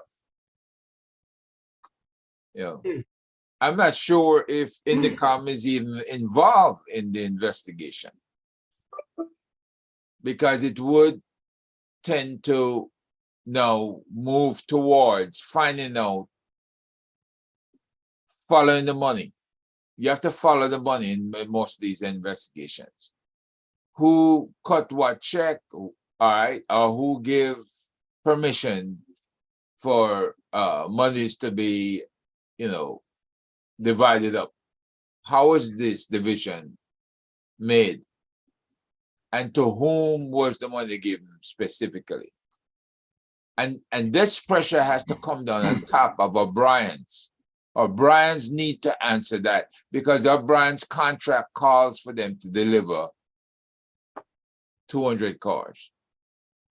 If O'Brien's failed to do that, then they should pay back the money. But if they say that, oh, government ministers came in and took money, well, let them identify who the government ministers are. This is exactly the situation that O'Brien's need to face the music or speak up, right? It's the level of corruption that is going on. You have corruption here, so you have corruption there, sir. Mr. Rattigan, unmute your mic for me now, sir. Because I am hearing about some level of corruption in the FLA too. Yes, I'm working on a story regarding a high level, or corruption at the highest level regarding the issuance of firearms, and influence behind certain people who, under normal circumstances, would not be eligible to legally own a firearm or to get a firearm license in Jamaica. That the licenses were issued to them. Some of these people, they have extensive criminal records, and so I'm working with the source. He's providing me a ton of information. Hopefully, over the next several days, I will have more to report. There's also another story about a gentleman who provided millions of Jamaican dollars to the Ministry of Health and Wellness. Yeah, medical devices, equipment, and accessories. Only to find out that those items were sold on the open market. They did not go to where they should go. So I'm working on that story. So There's another story. Hold on, Mr. Rattigan. Remember, I'm going to say, you're saying to me that a Jamaican citizen bought some medical equipment, shipped them down to Jamaica to deliver to the Ministry of Health or wherever, and the Ministry of Health soliciting them? That's what I'm being told, and I'm going to get more information tomorrow on that. There's also another story about something that's going on in the Ministry of Education. I mean, it's amazing the amount of phone calls I'm getting. Like I said, I don't feel like an attorney any longer. I feel like an investigative journalist. And it's funny, when I retired from the FBI, a friend of mine in the Middle East, I asked him, I said, I respect him a lot, and I asked him his opinion. Hey, what should I do? And he said, you should become an investigative journalist. And I kind of just laughed it off, but it looks like that's where my after FBI career, my post FBI career is. But let me just jump on to something else here. let's not walk away from. We're not done with the minister. And I've been receiving calls. One call I received, they said, "Why are you throwing? You've thrown enough dirt on her already. What are you trying to do now? Bury her?" And I said, "No. I don't know her. I am trying to make her a better minister and a better steward of the Jamaican So taxpayers." hold on in, Mr. Rattigan. The person who called you and said that to you, is it that they love corruption? No. I think it's a partisan matter. And so, because they were saying, why am I not, and I've heard it from several people, why am I not criticizing the FBI? And I said, sorry, not the FBI, why am I criticizing the PNP? I was like, well, why am I criticizing the PNP? They're not in power. They're not the ones spending the money. They're not in charge of providing services to the people. In fact, I said to them, the PNP looks like it's in turmoil. They have internal divisions right now that they're trying to sort out. That's their business. In fact, I've never voted in Jamaica. I left before I was eligible to vote. So I have no party affiliation. So when I speak, I can speak objectively. But they were saying that I should give her a bly. I should give her apparatus. I said, all she and the government have to do is come clean. Who gave them the $40 million? Here's the thing. The thing is, when you look at this document, this document that was filed with the Department of Justice by Finn Partners, there are lots of issues here because, and I'll just go over a few of them. They asked on number 4, the name of the foreign principal, right? Meaning the person overseas that the U.S. company would be working on behalf of. And the address. Yeah, it says Kamina Johnson Smith, and it gives the address for the Ministry of Foreign Affairs and Foreign Trade, right? 2 Port Royal Street. Then it goes down 7. It says, indicate whether the foreign principal, as I mentioned before, is a government, and they checked individual, right? Then, listen to this.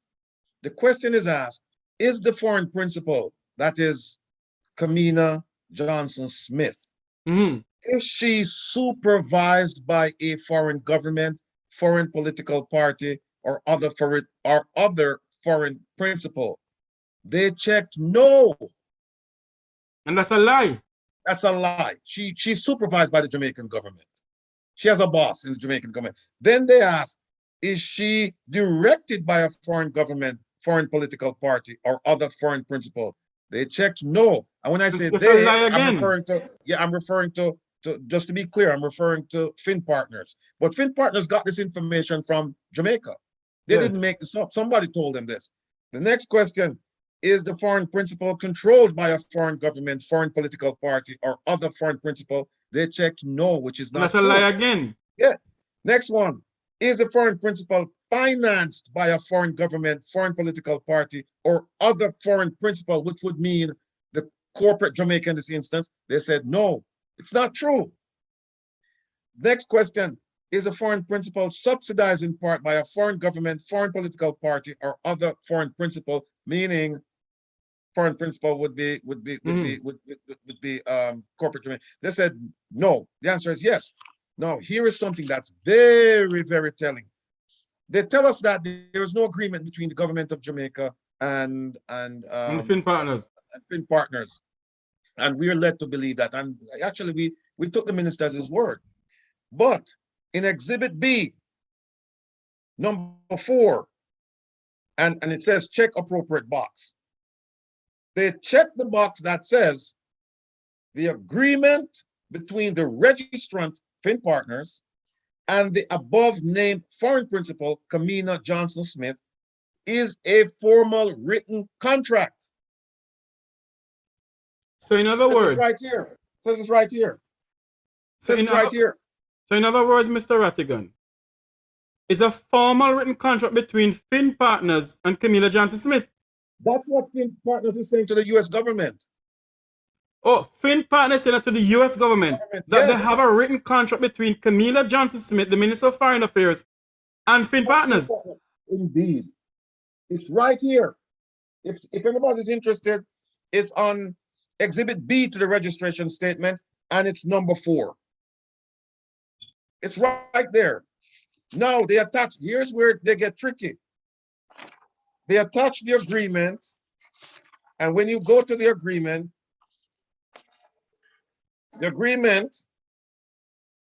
where they're supposed to sign, nobody signs.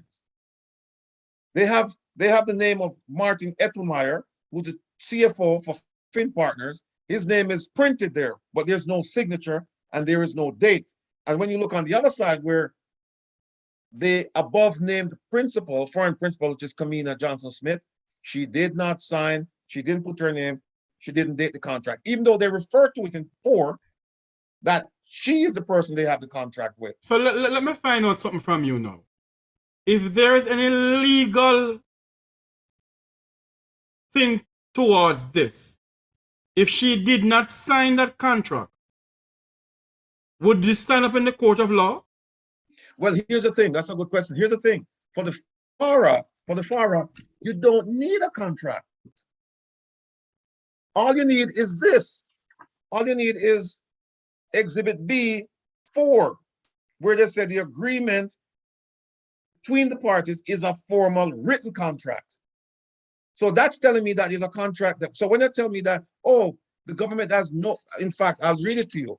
The minister said that, he said, this is a transaction between private Jamaican companies and a private US company for the benefit of an international campaign. Quote, end of quote. Then next quote, the government of Jamaica was not a party to this contract. Then who is Kamina Johnson Smith? She represents the government of Jamaica. She's the Minister of Foreign Affairs. Exactly. And then when he said that, people reached out to the government to support the government, and we told them that we would be very happy if they would assist. Can't tell me that you didn't see. These people are not ghosts. They saw these folks, right? And then he said, the standard is a clean, transparent, principled campaign that met the standards of accountability. Well, the thing is, $99,000 were paid on in 3 payments. Of each payment was $33,000. The first payment was made on or about April 22nd. This is what Finn is saying. They're saying that the agreement calls for these payments to be made on these dates. April 22nd, $33,000. May 1st, $33,000. And the final payment would be on June 1st, $33,000. No, they even misrepresented something to the US government. Fin Partners did. Because there's a regulation that says if you're going to get money within a certain time period before you sign the contract, then those monies have to be, you have to check a box saying, yes, I've received funds, right? Before you started working.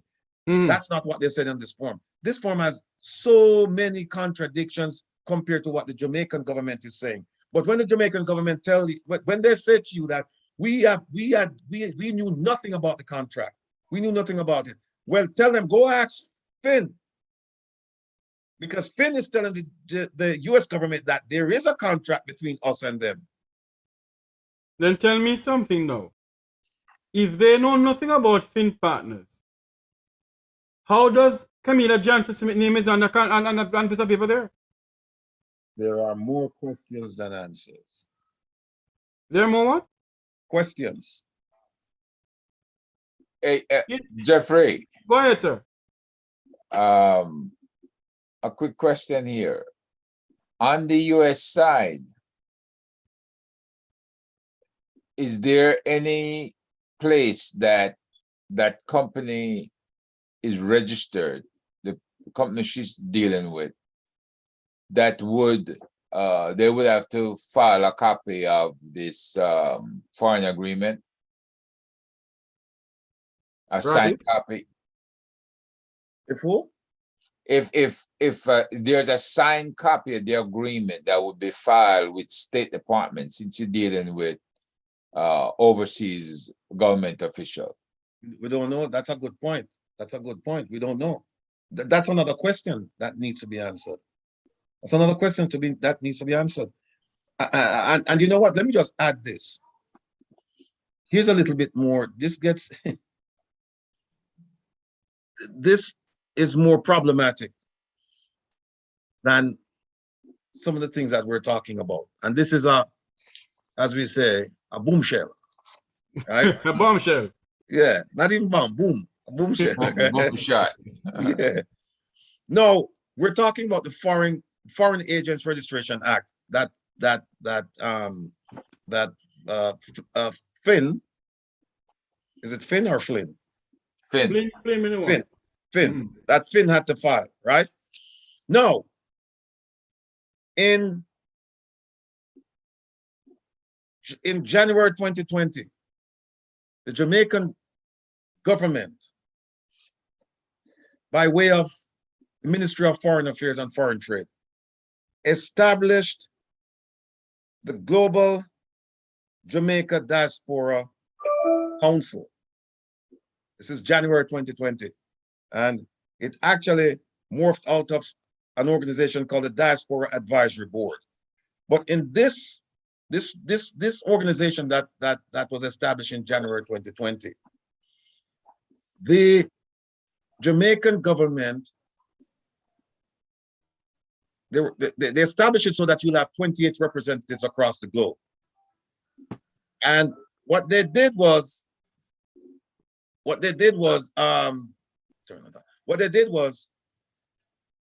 28 people were selected to be on this committee. 28 Jamaicans national. 28 Jamaican national, Jamaican born US citizens, UK citizens, or Canadian, right? Who is in the diaspora then? Yeah, in the diaspora, right. Right. What the Jamaican government did was, of the 28, the Jamaican government selected 21 of the 28.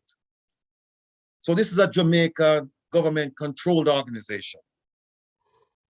Now, let's go to the US, because I can't speak for Canada and the UK and other parts of the world.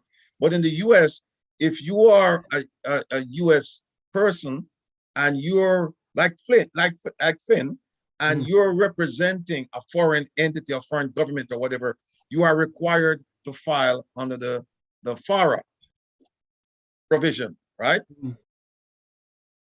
Hold on, remember I'm going to say, for people who don't understand the word FARA, can you explain to them what does that mean? Yeah, FARA is a Foreign Agents Registration Act. Okay. And it is that if you're in the US, if you're a US person or entity and you're representing a foreign entity, then you have to file with the US government to let them know that you're representing a foreign entity. And you have to file documents with those filings as well. Now, there are exceptions, but let's just stick to the rule. Now, these 6 people in America, they have met with the US ambassador, the Jamaican ambassador to the US on a regular basis, I'm being told. And by the way, you mean Audrey Marsh in Washington? Yes, yeah. And I'm being told that the Minister of Foreign Affairs and Foreign Trade, Kamina Johnson-Smith, she personally appointed 3 of those people, the 3 of the 6 in America. She personally appointed those 3, right? That's what I'm being told, based on their filings, because I found the filing, based on their filings. Now, this contingent of 6 persons in the US, they're acting as an advisory and consultative body to the Jamaican government, and they have regular meetings with the Jamaican ambassador or her subordinates. Now, their roles could have FARA implications. FARA meaning foreign agents reporting implications if they haven't filed. What the Jamaican government should have done when they took over this, when they established this organization and put those people on the committee, they should have provided them with legal counsel to say, listen, you may have to go file that you're an agent of a foreign government. So hold on, Mr. Rattigan. Based on the United States law, if they don't file that they're representing a foreign organization, a foreign government, what can happen to them? If it's intentional, I believe they could face up to 5 years in prison, and I think it's a $250,000 fine. And if it's a misdemeanor, it's like 6 months, and there's a fine attached to it, or a fine. So you're talking about criminal sanctions, criminal penalties for these 6 people in America who are meeting with the ambassador, right? And if they haven't filed, like I said, I don't know if they've filed. I suspect that they haven't filed.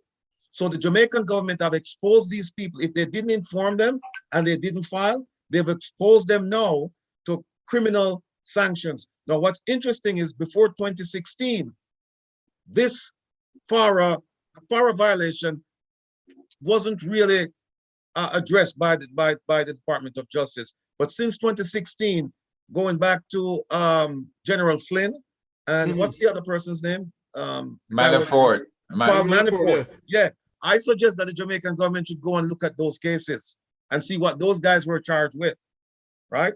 Because if they didn't inform these people, and these people are working with them, with the Jamaican, and you don't have to have a salary, by the way. There's no salary, and you don't have to have a contract. If they didn't do the filing, they're exposed. And a late filing doesn't mean that the DOJ won't prosecute you. In fact, since 2016, since 2016, it has become so serious, I mean, in terms of a priority for the US government, that they've established a special unit in DOJ to prosecute these cases. So the 6 people who are out there meeting with Ambassador Audrey Marks and or her subordinates and reporting all the way up to the Minister of Foreign Affairs and Foreign Trade, be warned. Make sure that you get legal counsel to find out if you're on the right track, if you need to file or you don't need to file. Because if you need to file, it's too late. If you didn't, well, it's never too late. You can do a late filing, but you're still gonna face the penalty. You're still gonna face the penalty. Suffer exposure at this stage. So these people, Mr. Rattigan and Mr. Nelson, if they're charged now, does the American government say to the American ambassador, and maybe I'm going too far with this, with non grata and passada, or non grata, or they put some sanction in Jamaica? Look, who knows? Go ahead, Herb. I'm sorry. Yeah, I was going to say, I don't think it rises to the level of sanctions on Jamaica. They're still dealing with individuals, and they can sanction those individuals as a matter of punishment. All right. But the idea that we can just ignore the law is what I think Mr. Rattigan is getting at. You can no longer ignore this law because the dealings of the Trump administration, which we know also affected Jamaica and has affected the Caribbean, CARICOM overall. We know a lot of it now is being untwined, as you put it, right? And individuals are being arrested and they're about to be punished for roles that they played in disrespecting the laws of the United States. So this is where we have the opportunity to aid the Caribbean under Public Law 114-291, which gives us input to the Congress, to the State Department, to DOD, right? Caribbean Basin Security Initiative, and all these other programs we have input to. But if you just went along with some other rogue plan, like when there was fundraising here in the US at the start of COVID and during COVID, directly by the Jamaican government, using agents that they have in the Northeast, in the West, in the Southeast, Midwest, right? They did do that. And these people weren't registering under FARA because they were acting on behalf of the government of Jamaica. But then they came up at the second time around, I believe, with a non-profit organization that they said was doing this on their behalf. So you make a mistake the first time doesn't clear you of potential charges. And this is what I think Mr. Rattigan is explaining quite adequately, that you still have a need to report it to State Department and to get clearance for what went on before. The other thing is that this organization, the Global Jamaica Diaspora Council, is that a US organization? Is that a Jamaican organization? Is it properly registered?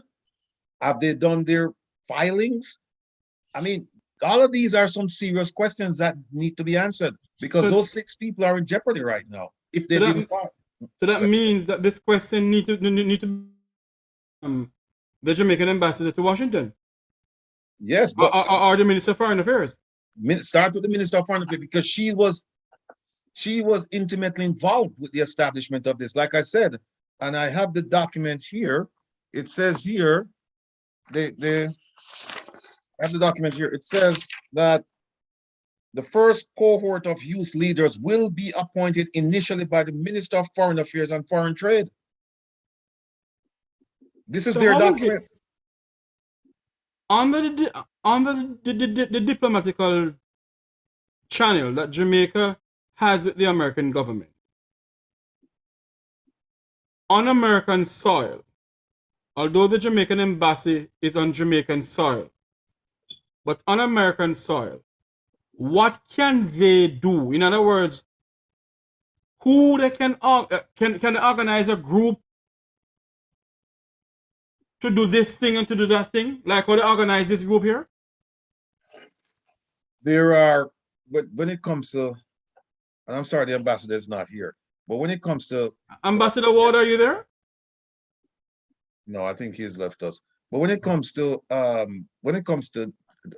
diplomacy and the establishment of groups aligning themselves with the Jamaican embassy, let's take that for example. That's a very touchy and dicey subject. And also keep in mind that if some of these folks work for the US government, they're going to have some serious problems. Yeah. They're going to have some serious problems. Security clearances are impacted. If you have a security clearance, you're supposed to be reporting all your activities with foreign agents, every last one. And I can assure you, having been an investigator doing background checks, that people are not reporting their foreign contacts. And I mean, you don't report the casual ones if you have dinner or lunch or something. But if it's of a continuing nature, and in some cases, people are even literally in bed together. But what I want to find, reported. But what I want to find out, Mr. Rattigan, Mr. Nelson, Ambassador Ward, I hope he comes back on. Before we go there, who's watching us right now on YouTube? Like, share, and subscribe. Like and share this channel. It is good information you're getting, and I'm asking you to like, share, and subscribe to this YouTube channel because we have more information to give you. The question is this though, Mr. Nelson and Mr. Rattigan. Then you're saying to me that the Jamaican government didn't seek legal advice before they do all of these things? No, I'm not saying that. What I'm saying, if they didn't, because they may have provided legal counsel to these people, and the legal counsel may have said you don't need to file, or legal counsel may have said you need to file, and they filed. But if they did not receive legal counsel, I suggest that they seek it immediately, because this could affect their careers, this could affect their livelihoods, and this could affect their lives. But wouldn't this affect the Jamaican Foreign Affairs? Of course, they should know. Yeah, it might frustrate some relationships, but they should have known. They should know better. They should know better. If they didn't file, if they didn't provide legal counsel, if they didn't think about this issue. If they didn't think about this issue, then it's a problem. But you see, I've said before that we have some rank amateurs in the Ministry of Foreign Affairs and Foreign Trade, and it goes all the way up to the highest levels. So this is something that they should be discussing right now, if they haven't discussed it yet, and say, hey, look, we might have exposed those people to criminal penalties because they should be filing as agents of a foreign power.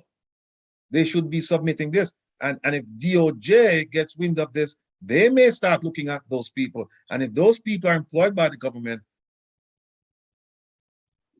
So, Mr. Rattigan, if the Department of Justice start looking into those people, wouldn't they be looking? Wouldn't they be start looking into the affair of the embassy? Although I think you know, under the Geneva Convention law, you can't do certain things. Am I correct? Yeah, they would look into. Of course, they would focus on it because I'm not sure if the Jamaican government has the ability to establish a global Jamaica, diaspora council in the U.S., a chapter in the U.S. I don't know. I don't know. What I'm saying to you is that what they should have done is they should have gone out and, you know, instead of spending the money on getting people to come take photographs all over the globe, what they should do is they should have spent some of that money and get adequate legal counsel and guidance. And by the way, I'm still not gonna let them off the hook. Oh, by the way,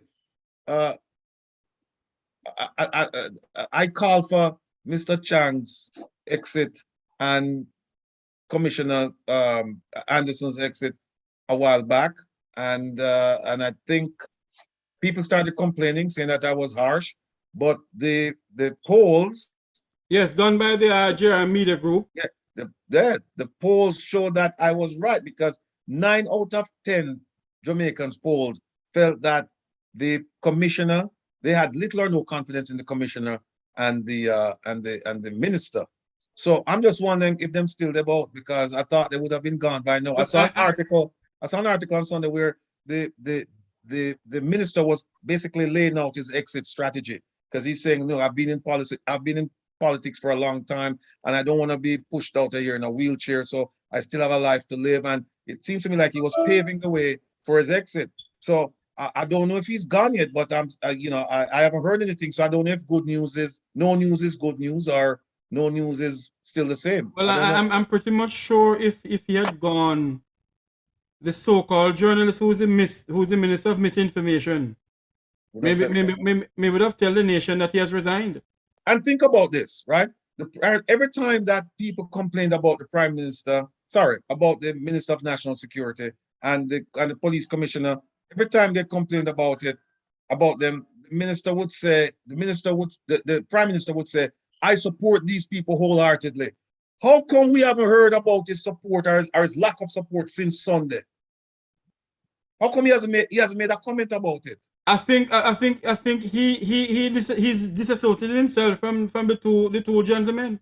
What we need to do now is they need to do a poll on him to see if people have confidence in him. Not only that, I was told by a senior police officer.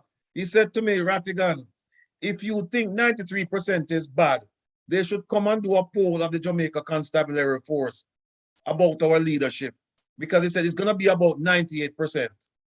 Wow. So you're saying to me that the JCF is disapprove about the Minister of National Security and the Commissioner of Police? That is unquestionable. That is unquestionable. Let me say this to you guys. There's two things I wanted to comment on. Back in 2007, here's an excerpt from a U.S. government document. 2007, there already exists a grab bag of toothless organizations to combat corruption in Jamaica. The Contractor General, which is the government watchdog on public contracting, and the Commission for the Prevention of Corruption, a sub-organ for the Ministry of Justice, to name two. Neither of these two organizations has its own independent budget, nor does it have adequate staff or investigative resources. As was evident in the Trafigura scandal that was under the PNP,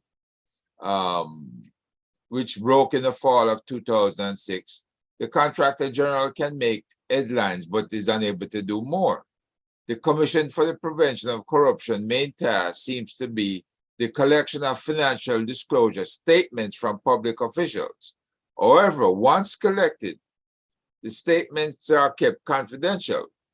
For example, the FID, which is the Financial Investigative Division's request for a review of these documents to verify reported income versus what it has uncovered in money laundering investigations are categorically refused, right? Now, if you have an anti-corruption program for the, what do you call it, Vumba B and Vumba Vars, right? The Vumba Va and the Vumba V. If you have an anti-corruption program for them, and they're filing these statements, and they cannot be investigated, cross-checked, or reviewed with money laundering investigations, and you so happen to have one of your ministers get a visa with annotation that he's involved with money laundering and drug trafficking. So in other words, remember, in other words, a visa was taken away from somebody and the visa was given back. Yeah. And in the visa it stated what? It states that he's a drug trafficker. Because politics is what? Politics with the Trump administration is what got him his visa back. But they're annotating from State Department, this man is a drug trafficker. So in other words, we have a notorious drug pusher in the House of Parliament representing the people of Jamaica. Well, that's how the people of Jamaica can look at it. And does it reflect badly on Jamaica? Yes, it does. Right. But you have a prime minister who really needs a national security advisor at this stage. There's too much doubt being cast with a 94% disapproval by the people of Jamaica on both his national security minister and his commissioner of police. So it's a good time maybe to say, bring in the ex-defense chief, Lieutenant General Rocky Meade, who just left. But hold on there. Or find somebody of other talented. You're saying to me, that all times that they must continue appointing a person from the JDF to become commissioner of police. There's nobody within the rank and file of the JSF can become commissioner of police. No, I'm saying the national security advisor. Oh, advisor. Okay, yes. Somebody to tell him, look, we have an image problem, we have a corruption problem, and here are the steps you need to take to alleviate yourself. It's time to start firing government ministers, and it's time to start firing, whether it's police commissioner or whoever else need to be fired up and down that chain of command. Because the evidence is out there that the police is corrupt and that investigations done by Indicom referred to them for action. They refuse to take action on it. 108 officers. So where do you go? How far do you push this thing? People are saying, oh, why can't the U.S. come in and do something? Jamaica is not under the U.S. flag. They're not no part of the U.S., but they get money from the U.S. And that's what I'm saying to you, Mr. Nelson. There got to be a way the diaspora, in the sense of Wilfred Rattigan, Herb Nelson, Ambassador Curtis Ward, Dr. Rupert Francis, and other people, say to the American government, you cannot continue giving these people money when the Jamaican citizens are being gunned down by the same security forces and gunmen and gunwomen. Yeah, it can't continue. Well, that law is called the Leahy Law. Yes. And it's been used in recent time against St. Lucia. So can it be used against Jamaica? It can be used against Jamaica. How can it be used against Jamaica? Well, you have to prepare a document to the U.S. Congress. So can citizens of Jamaica prepare a document and ask citizens to sign it? Can that be done? Yes, it can be done. You know, the people of Jamaica come out at 94%. You get a hold of that survey, and you use the survey to show that the people are saying there's corruption. and that there are problems within the force. You use their own statistics on the corruption, bribery, and extortion. You use the same statistics from Indicom about officer non-judicial punishment being meted out to the people. You use all of those things to form a letter asking for formal suspension of the security forces from receiving any further U.S. funds. But can you tell us off the top of your head, how much money do you think the American government give to the Jamaican government to come on to security? Maybe you, Mr. Rattigan, can say it. It's well over 60 million US dollars. So that's about nearly 2 billion Jamaican dollars. Yep. So you're saying to me, the government of Jamaica, whether the PNP or the JLP, get over $2 billion to fight crime in Jamaica. Yeah. And the police down there don't have a proper car. They don't have proper ballistic vests. They don't have no a proper What's going on in this country? They have to buy them one a uniform, buy shoes. Yeah, I mean it's a disgrace. But the problem is nobody is writing that letter and putting all the attachments and sending it forward. But you see what I'm saying? Think about all of these things, right? Like I got a phone call this morning from a dear friend of mine, love him to death, and he was asking, why am I doing this? He thought it was political because he said, he said he was being told to ask me, why am I doing this? Why am I not criticizing the PNP? I said to him, the PNP is not in power. They're in disarray. I mean, why should I talk? They're not spending taxpayers' money.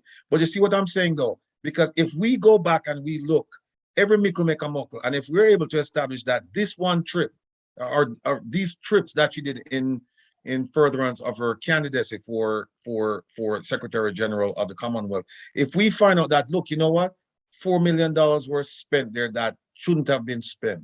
$4 million was spent there that shouldn't have been spent. Then we go someplace else and we find that another $6 million spent that shouldn't be spent. And we'll find $2 million over here and $3 million over there. And then we'll find other ministers doing the same thing. What will happen is that when you start when you start to add up all that money could go and buy ballistic vests for police. That money could have gone to prevent the 400 plus teachers that have left. That will result in inadequate education for our children going forward in the foreseeable future. It could have helped with the salaries for the nurses who left for a better standard of living and a better standard of life. It could have helped so many ways: infrastructure, schools, medical facilities and treatment, housing, so many different ways it could have helped. And we find that sometimes these people are spending money the way we breathe without even thinking they're spending money because it's not their money, right? I would like to know if when they went to Kigali, if they stayed at the Four Seasons as opposed to the Radisson, for example, that's across the street, that's maybe $200, $300, $400 less. These are the things that we should hold them accountable for. And again, I say to the people of Jamaica, listen, go read the Public Order Act, get organized, apply for your permits to demonstrate, because that's the only thing that they're going to know. Once you start demonstrating, it's going to start getting worldwide attention. And the government does not want that. Does not want worldwide attention on demonstrations. But do that and do an island-wide demonstration. I'll come down, I'll help you if you need me to. I'll lead the demonstration. Right now, Mr. Rattigan and Mr. Nelson, a question, something was sent to me a while ago. Has the Jamaican embassy ever used the venue for a private fundraising for the Jamaica Labour Party? Anyone know about it?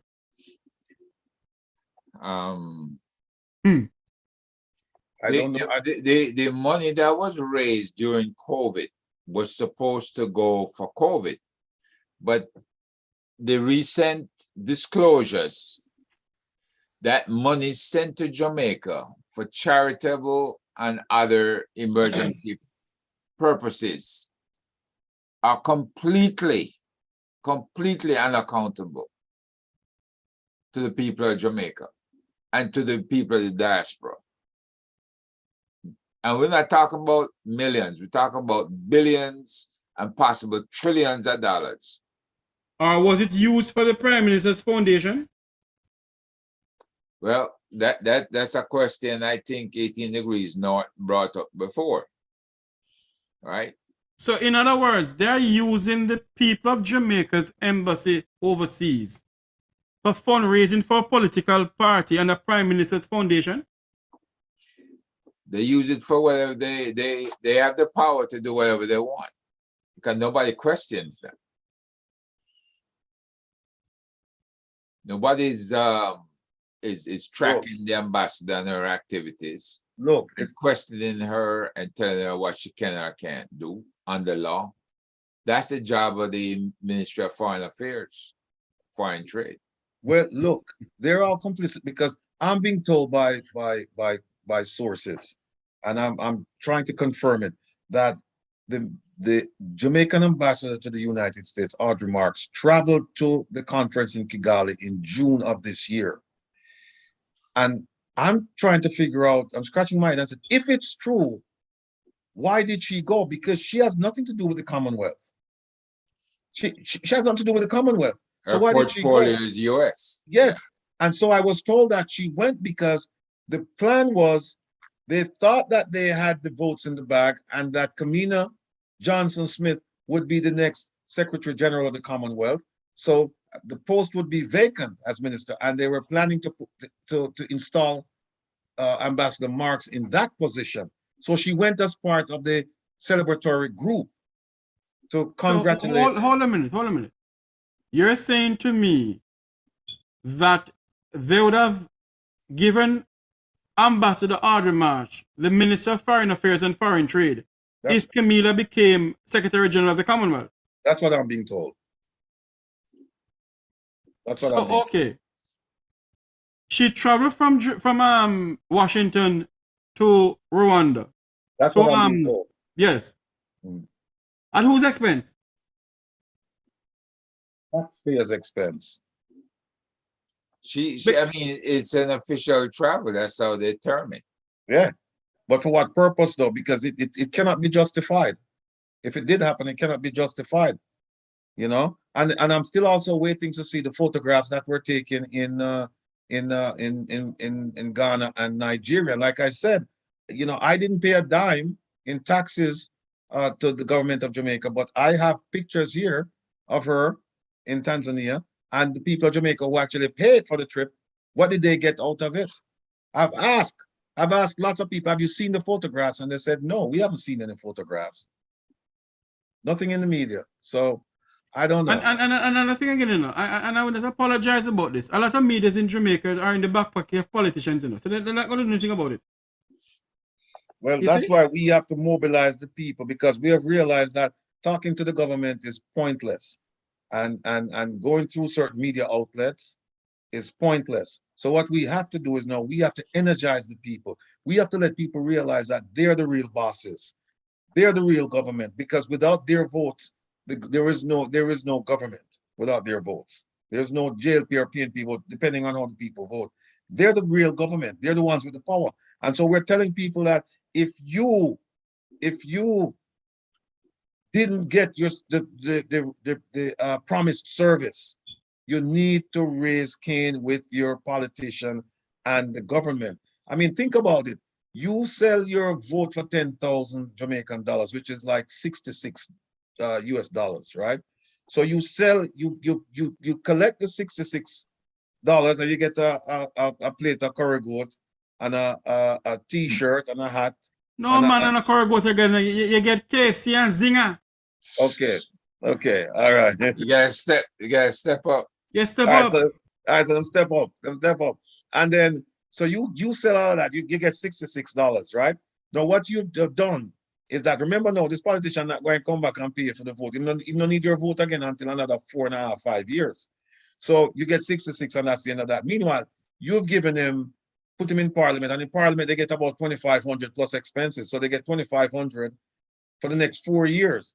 So you get you get $66 for 4.5 years, and he gets 2,500 times 12 times 4 for the rest of the political cycle. So, I mean, people need to wake up, man. Need to wake up. And like I said, I'm doing this. In fact, somebody asked the JLP, I'm being told that the JLP party is asking me, why am I doing this? Am I seeking political? Oh, Jesus. Mr. Rattigan, unmute yourself for me. I made a mistake. Unmute yourself for me, please. Go ahead. You can hear me? Yes, I can hear you. Yeah. I'm being told that the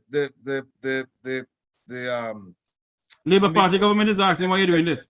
Yeah, why am I doing this? And so if I'm doing it for appointment, or if I'm doing it for a seat or whatever, and I tell them, no, you know what I'm doing it for? I'm doing it for the people who are in the position I was in years ago. I'm doing this for the people who don't know when they're gonna get a next meal or where it's coming from. I'm doing this for the student who went to school and was at med school for 2 years and had to leave, drop out because his parents can't afford the cost of his education. I'm doing it for the lady who called me from Olaba today and said to me, Mr. Rattigan, you know what I had yesterday?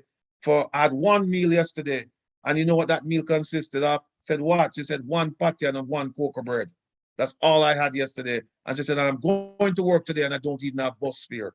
Those are the people I'm doing it for, because if we can cut government spending, the extravagant spending, if we can cut that and then reshift some of those funds to the people who really need it, that's my goal. I have no interest in power, position, or anything like that in Jamaica, none whatsoever. I'm doing this simply because I am a son of the soil. I am a man of the people. I grew up in Waterhouse. I know what it's like for poverty. I used to sleep on Spanish Town Road, right? I used to walk and beg people food. We used to sell buckle. I know what it's like to suffer. And those are the people why I'm so energized, why I'm so passionate about what I'm doing. And if it means that the government, I'm not doing this to change any government, I'm doing this to make the government better. All I'm saying is that since you are stewards of the taxpayers' purse, then be disciplined about it. You can't tell me that the Prime Minister said we must, and this is what the Minister of Information said. He said that the Prime Minister said, and I'll quote here, he said we should regarding the whole candidacy, he said, Minister Morgan said the Prime Minister told him to cut, quote unquote, and double up responsibilities, quote unquote, as much as they could, because the government could not afford the expenditures as other candidates for similar positions, as other candidates from other countries. But the fact the question must be asked, Mr. Rattigan. If the Prime Minister knows the government couldn't afford it, why did he push Camilla Johnson Smith? And the question is the question the Prime Minister to answer to the people of Jamaica. Why did you push the good little lady to become Secretary General? Is it gonna help the people of Rima and Jungle? Is it gonna help the people of St. Elizabeth, Westmoreland, Negril? Is it gonna help the people of Central Kingston where the place burned down? Is it gonna help to build a medical facility in Jamaica? Tell me, what is it gonna help? You know what? I was told today that the minister is a bright, mild-mannered, humble person who is not seeking representational, doesn't want to be involved in representational politics. So she would prefer to stay in the Senate. And I'm saying, well, if that is the case, why did she choose to seek representation in the Commonwealth? If she's not of that ilk, if she doesn't have the stomach for representational politics, because keep in mind, she's never been elected. She was appointed to the Senate and she was appointed to the ministry, right? You don't have the stomach for that. But no, you go and play high stakes poker. You go and go out there and run with the big boys. And then when you lose, oh, I almost forgot this. When she lost, she made a concession speech. And she said, I guess God didn't want me to leave Jamaica at this time. No, my question hold on, remember what I said. Try remember what I said. So she never knows that God did tell us if we stop waste taxpayer money. Go ahead. Yep. So my question is, did she talk to God about her candidacy before did she say, God, I'm running for this thing and I need your help or whatnot? Did she talk, did she pray? Did she ask for blessings and guidance and victory? Did she ask for that before she applied, before she started running? Because she said, I guess God didn't want me. So I guess God didn't answer her promise. So, but the point I'm making is this. What does God have to do with this? Now you bring God in something where you run a foolish campaign, because what happened is that people who told you they were going to vote for you, they never vote for you. For whatever reason, people who were committed to voting for you, and the thing is, it's a secret vote, so you don't even know who voted for you and who not vote for you. So in other words, you're telling me that they go all the way to Timbuktu trying to get vote for this lady to become Secretary General, and they do not know who vote from who don't vote for them, No, and they they waste taxpayers' money. And we want to know how much people was in the Prime Minister's and his wife's delegation. Yes, because what I want to do is find out the last delegation that went to the Commonwealth for the general meeting. How many people went in that delegation, and how many people went in this delegation? And what I submit to you is that you will find that it's likely that more people went in this delegation. And so you ask the question, why? And who are these people? Because I guarantee you, if the last delegation had 10 people and this one had 20, I guarantee you that 10 people on this delegation didn't need to go. So that's 10 times whatever the cost is for one person that could have used to buy some school books, buy some tablets, do some stuff for the children. That's what could have happened. And who knows? Who knows? Maybe the charter plane to Nigeria. And look, these people, they're spending money like it's their own, and like they're breathing, like breathing, like they have it and they don't care. And meanwhile, you have poor people in Jamaica, 2/3 of whom cannot put 3 square meals on their tables every day. You know, we're gonna wrap up here anytime soon. Viewers who are watching us on YouTube and on Facebook, like, share, and subscribe to the YouTube channel, because honestly, we're here discussing issues that are vitally important to our country. And every 5 years, we're swapping black dog for monkey in Jamaica, in this blessed country of ours. And people tell us how they love us and they want to help us and whatever. And you're saying to me, and I keep on saying this, the Kingston Public Hospital need equipment. I am not saying that we shouldn't have a grand thing about Jamaica 60, but roughly $2 to $3 million was spent on Jamaica 60, while our infrastructure, the health sector, is down to the dogs. Huh? You have teachers leaving our education system to go overseas, and you're spending $40 and $300 million on what? And what? We need some help in this country before we go, Mr. Rattigan. And you know why they do that? They do that because people are not speaking out, and they do that because they feel entitled, and that they spend the money as if there is no problem in Jamaica. You know, they spend it like how they breathe freely, right? Because it's not their own. It's not coming out of their pockets. And meanwhile, the people. Go ahead. I'm sorry. The key thing is they are unchallenged, right? You have an opposition party, and that opposition party needs to raise their voices in all this. Them dead. Hold on, Mr. Nelson. The Opposition People's National Party, them power hungry. Then I have them not going anywhere now.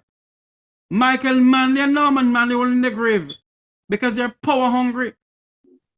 And the problem we face in Jamaica, we cannot have a Labour Party with dictatorship. Jamaica is becoming a dictatorship. In other words, the Labour Party is going to become a dictatorship. Let me just interrupt you one quick second there. You know what? I just saw a thing on CNN this morning that Myanmar that the leader, former leader, was sentenced to 6 more years for misusing funds that were destined for charity. Yeah. Once you start doing that in Jamaica, once you start putting these people in prison, then you'll see a change. Until then. And this is what I'm saying to you, and a lot of people are vexed with me. When it comes on to these commission of inquiry and integrity and this kind of banger, I don't believe in those things, because they're appointing people who is with them to these positions who are not gonna put them to prison.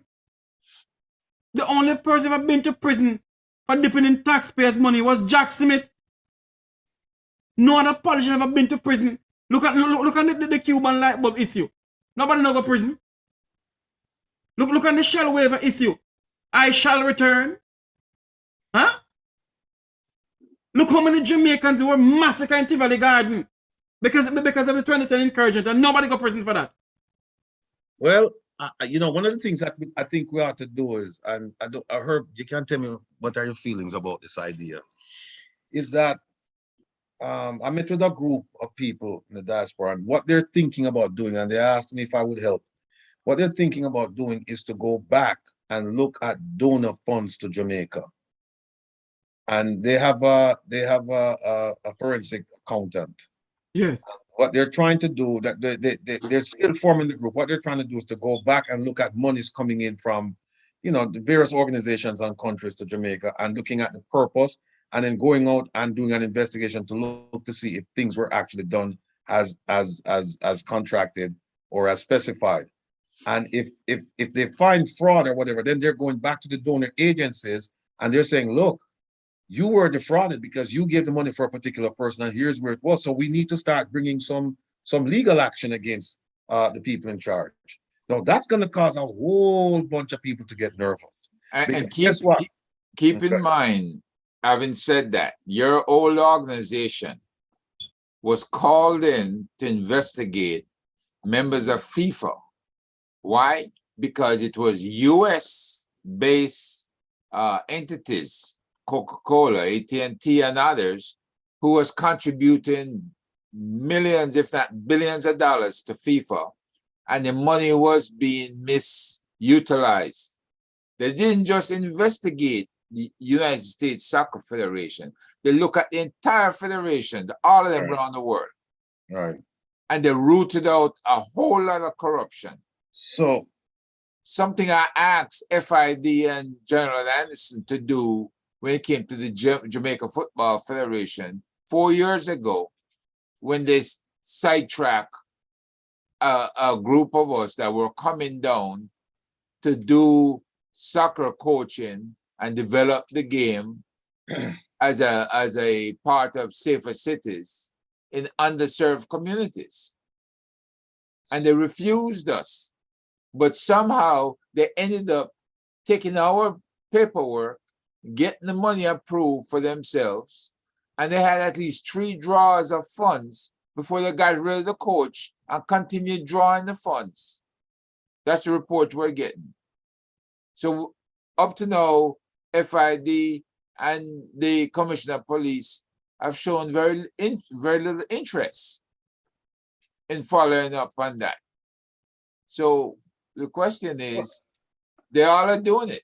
Well, you see, I was that FIFA investigation came out of my section when I was at the FBI.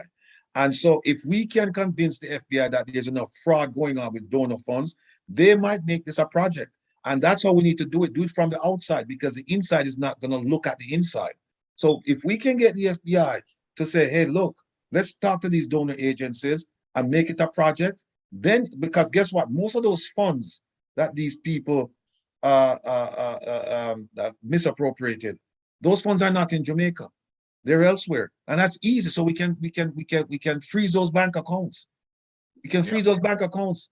So I mean, it's all we need is to sit down with the unit, sit down with an FBI unit and say, listen, here is what we plan to do with the corruption in Jamaica and blah, blah, blah. And as long as you can make a tie to the US, as long as you can there's a nexus to say US funds were misappropriated here, they will get involved. We just need a strong, once we need to just do our homework And once we do our homework with a forensic accountant and we get this thing put together and packaged, we can take it to the FBI and drop it on their desk and say, here it is. And then they will start the investigation because you're right. Let us start from within the Jamaica Constabulary Force, though. It's the best place and to that's start easy. from. And that's easy because Chang is on record of saying that he had $1 billion US to spend. He sent it last year, right? And he said he was spending it from 2016 or whatever. So that's and it should have the spending will end 2022 this year, I believe. So that's easy. So what we can do, we can start with him and that organization, and that's going to be easy because the money went in, the money went out, and we have statements being made. So that's easy. And no, we have people who will testify against him and the organization. In 2017, Jeffrey, myself and retired Major Chris Beckford came to Jamaica, and MSET had a chief cybersecurity officer, a Canadian, who asked us to come up with a plan for them. And the plan we came up with would have established a cyber security system of excellence back then. And we said we could do it for $500,000 US. Within the last month, the Vice President of the United States, Kamala Harris, has approved a $2 million payment to Jamaica to establish a cybersecurity center of excellence.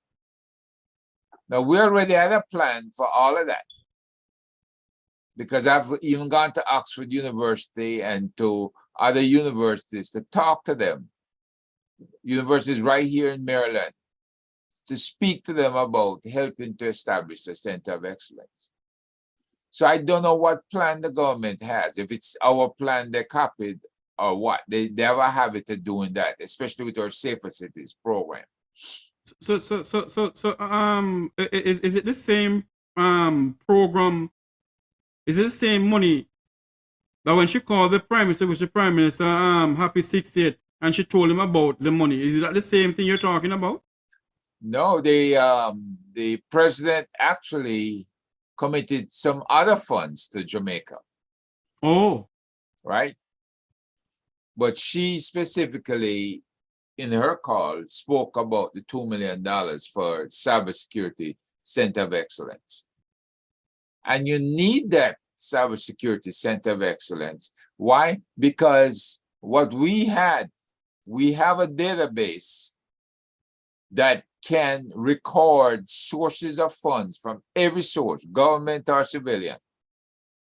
And it can also tell you where every penny went, who did draws, who got paid, everything.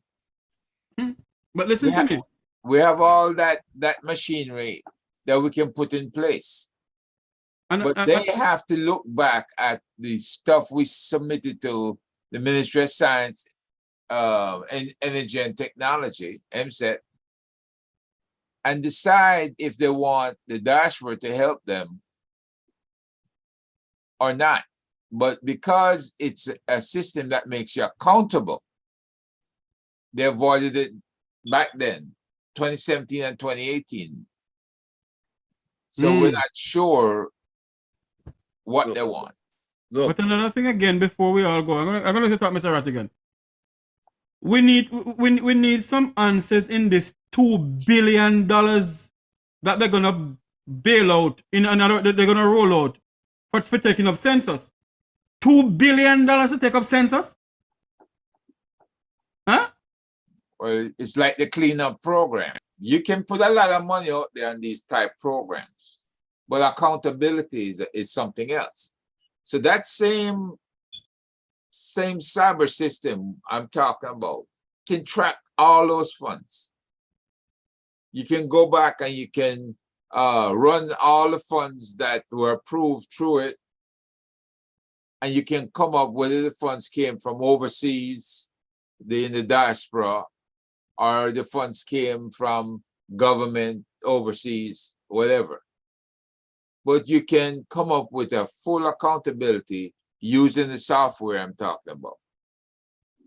So this software, Mr. Nelson and Mr. Rattigan, this will help.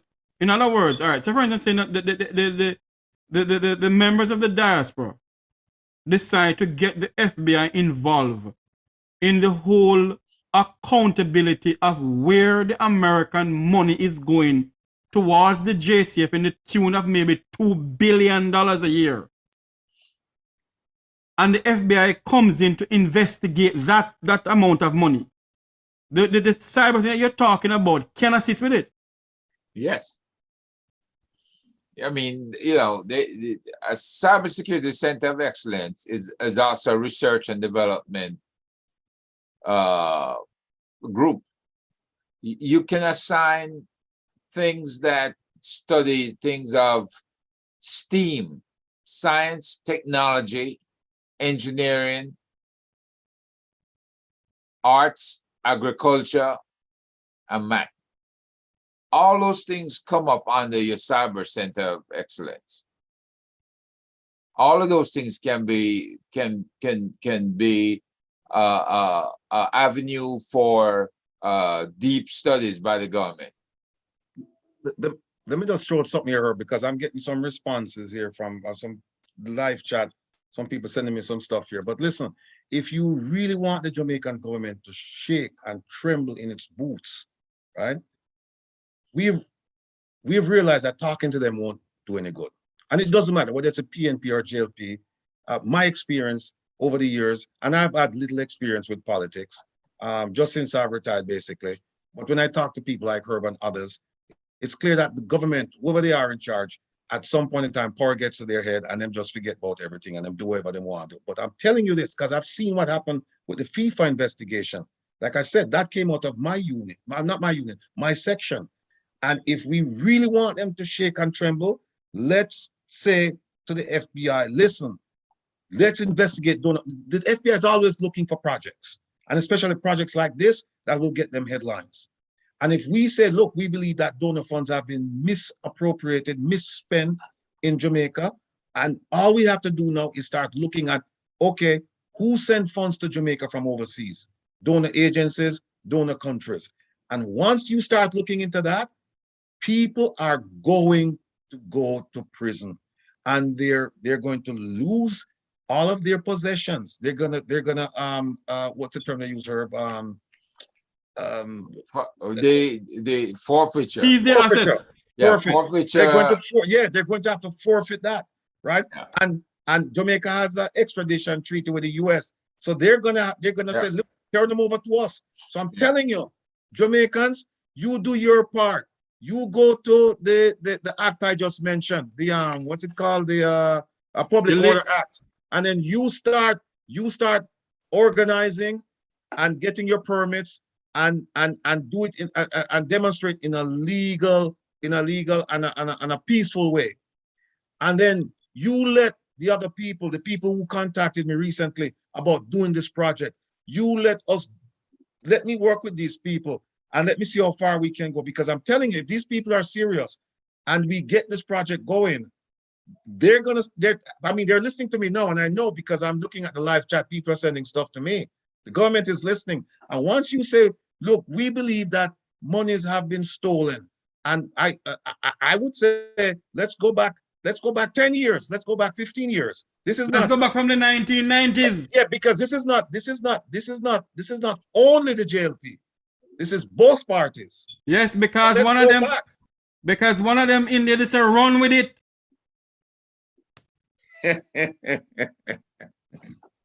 So to my good friend who sent me the live chat, and then somebody said, good, really hope that team looking into mismanagement of donor funds really happened. Oh, you're reading the YouTube chat? Somebody sent it to me. Yes, I was here looking at it a while ago. Yeah, so if we can get the donor thing going, and I have believe me, I have a good cadre of talented FBI agents who are retired. Some of them, they're just retiring, and they would love to jump on a project like this. They would love to jump on a project like this. I have an analyst, she would love to jump on a project like this. So, I don't know how far it's gonna go though, because I'm not in charge of it. They just contacted me and just say, hey, what do you think about this idea? And I said, yeah, it's a great idea. If you can get the people together and we can come together, then fine. So I'm still waiting to hear from them. So I'm not promising anyone anything. All I'm saying is that I've been contacted by folks who would like to look into donor funds. And I think it will be an excellent project, because once you dump that on the FBI, and then what you do is you take that to FBI headquarters. Take it to FBI, don't take it to a field office, take it to FBI headquarters, and you ask for the section and you dump it in the section. I guarantee you there will be the headquarters in Maryland. In DC. In DC, yeah, the international division. Yes. Yeah. Or the criminal division. Our criminal division. Yeah. You know, my fellow Jamaicans who is listening up, let me make something clear to you. And I'm speaking on the behalf of both Mr. Rattigan and myself, and Mr. Nelson, Dr. Herbert Francis, and Dr. Ambassador Curtis Ward. We are not trying to bring down the Labour Party government. We're trying to let them know that the people that put them there is suffering. The people who vote them in, they can't even afford 3 meals a day. And the People's National Party, they're going to what be no different either. Because in the 1990s, Jamaicans suffered under the pans of hell with a certain world-class Minister of Finance policies. You see? So let me say this. We're not trying to say, okay, it's PNP or it's JLP. No. Jamaica and Jamaicans come first for us. Our country is bleeding. Our country need help. You see? Our country is bleeding from the pans of hell from politicians. It can't be that the American government giving the JCF $2 billion a year Jamaican. And the police force down there don't have proper equipment. The police officers don't have proper vest to wear. Why they can't ask for some bulletproof vehicles for the police officers? Huh? And our teachers are leaving in the drugs. Our teachers are leaving. 400 teachers are leaving come September. God help us. And 40 million went down the drain and 300 million for Grand Gala. Listen, breaking news. I just got a call from an FBI agent, a friend of mine. I don't know if he's listening to the program or not, but he said he would be willing to join forces with us if we want to do the donor project. Yes. And we're going to do the donor project, and we have to look in the JCF with the $2 billion that is being given to them a year. Where is this money going? They can find $2 billion, the Minister of Finance said, to do census. How on earth is it going to cost $2 billion to do census? Is there something that we don't know? $2 billion of taxpayers' money? When KPH need x-ray machines, KPH need beds. Savlum Hospital needs stuff. The nurses, they need better salary. The teachers, they need better salary. That's why I have to draw for this song in a ratty. Listen to this song, Mr. Nelson, and listeners and viewers. Listen to this song. And I'm asking YouTube, please don't block this channel. I do not own the copyrights for this song.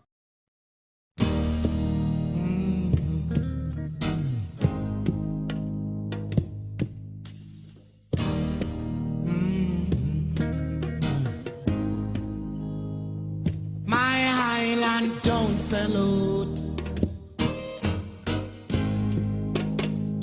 My Highland don't salute. Please don't salute. My Highland don't salute. Remember your teachers, them now. Remember your nurses, them now. Remember your doctors, them now.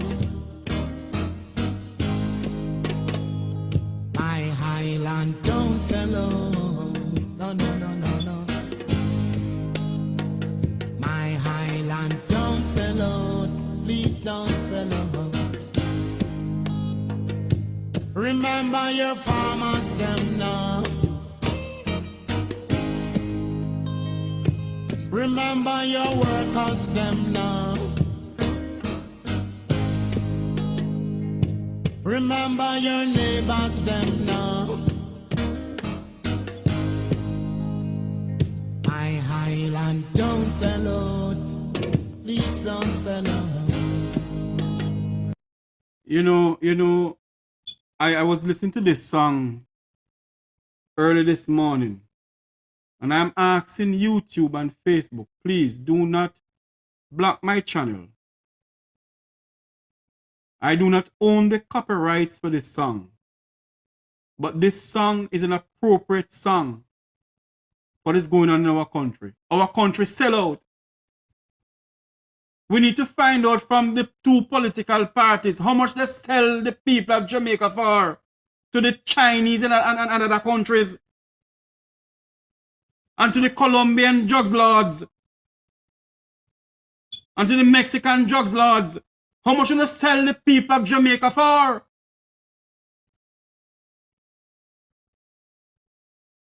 $40 million of taxpayers' money went down the drain to become Secretary General. Our Secretary General, I can behave myself this evening. When our teachers can't get in the salary, the two political parties from 1935 until now has wrecked Jamaica.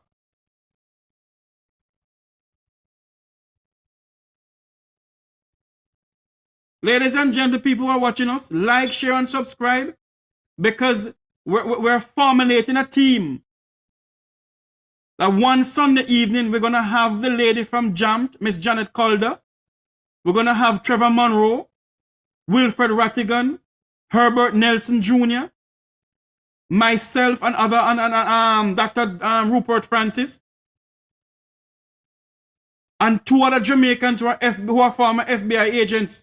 Going to come on this program. We're going to dissect and talk about the corruption that's going on in Jamaica and have solutions.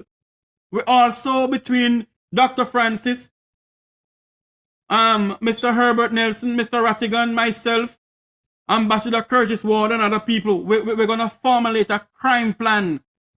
So we're not just a chat. We're going to formulate a crime plan and present it to the government of Jamaica. To the people of Jamaica first, let them see it. We're going to send it out. We're going to let them read it. We can't continue like this. Our country is bleeding. Our country is bleeding. My island don't sell out. Burning Spear, he wrote that song, My Island Don't Sell Out. Like, share, and subscribe to this channel. Mr. Rattigan, your final word before we go, sir. Mr. Herb Nelson, your final word before we go, sir. All right. My final word is this. I was told by a very dear friend of mine today that people within the JLP have said that I'm overstepping the line. What line? I have no idea. But my response is this. Martin Luther King overstepped the line. Paul Bogle overstepped the line. Nelson Mandela went to prison for how much years? Overstepped the line. Marcus Garvey overstepped the line. Bob Marley overstepped the line. All of them overstepped the line. And why? They overstepped the line for them people. They didn't do it for personal aggrandizement or attention. They did it for their people. And if it means that what I'm doing is I'm overstepping the line, I will continue to step over the line and I'm going to rub out the line. I'm going to rub out the line. And I am making a pledge to the people of Jamaica that whatever it takes for the government to start paying attention to the poor people, them back to Waterhouse, Rallington Town, right? All them other places, Towile, right? Cockburn Pen, Whitfield Garden, Maxfield Avenue, the whole of them place there. Them need to start paying attention to the people them and start providing the services for which they were elected to provide. And I will be there with you. I will continue to rub out lines. And I'm hopeful that the people who contacted me about getting an investigation going regarding donor services, and they're looking into both the PNP and the JLP. I hope that this comes to fruition, because if it does, I'm telling you, people are going to be quaking in their boots, and people are looking at jail term, and they're looking at forfeiture. So all of the wealth they have established and built up over the years will disappear, poof, like that. So people of Jamaica, keep the faith, keep hope alive, as Jesse Jackson would say. And remember what I said to you, the least thing you can do now, the least thing you can do now, if you want to do something to make Wilfred Rattigan feel proud of you right now, not that I'm not proud of you, but in terms of taking action, go down and start applying for your permits. The permits are issued in the parishes by the senior most police official. Apply for your permits. In Kingston, it's issued by the police commissioner. You can go to court to get your permit if the demonstration is going to happen within 24 hours or so. Otherwise, you have to submit your permit within 3 days to these officials. But get your permit and demonstrate legally and peacefully. Make the government hear your voice, and we will continue to rub them until they do better, because we're not trying to get rid of one government for another government. No, what we're saying is that the government that's in place right now, the JLP government, are the whole of the government. It's not a PNP government or a JLP. That government serves for the people of Jamaica, home and abroad. That government serves for all of us. So when you start bringing politics and say, well, you know, no, it's your government.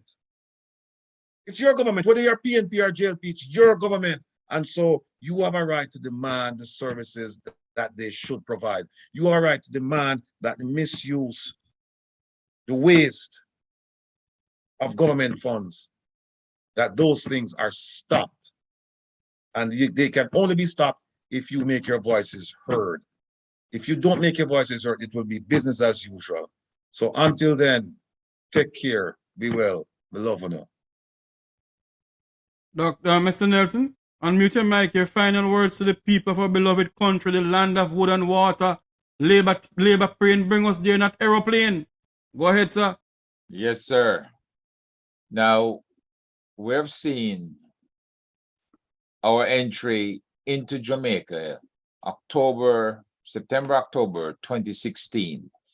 And we proposed, meaning the Jamaica Diaspora Crime Intervention and Prevention Task Force. We saw all of these things occurring back then. And we proposed the interventions necessary and the preventative measures necessary, as well as the Safer Cities plan for every town, district, and county in Jamaica. Well, the Deputy Prime Minister at the time reviewed it for his own district in Montego Bay, his own constituency. And he disapproved much of our plan. And he selectively chose which parts he wanted to implement with Zoso coming to Montego Bay. I did the briefing, so I recall very well who I was working with and to what extent they wanted our involvement. It was clear then, and it's clear now, they don't want oversight from the diaspora. But folks, every part of the JCF is bleeding. You have got police officers, especially in the last 3 months, from one station in particular, Constant Spring, the area I live in.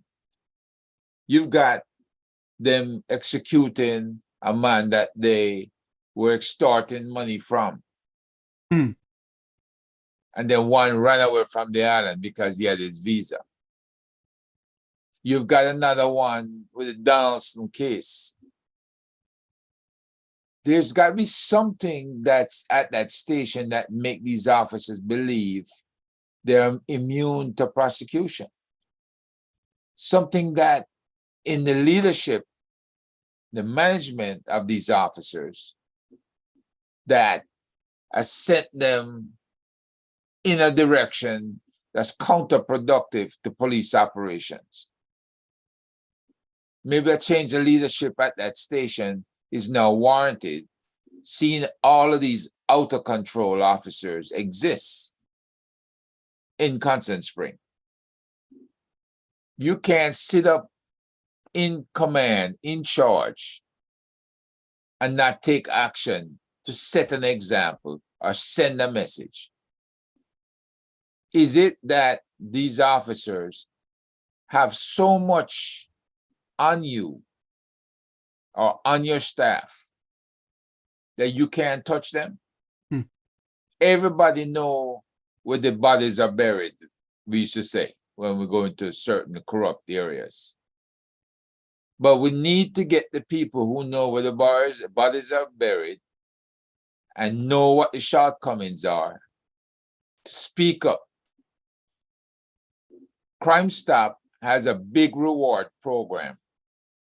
And I would love to see Crime Stop ante up some big rewards to get people talking.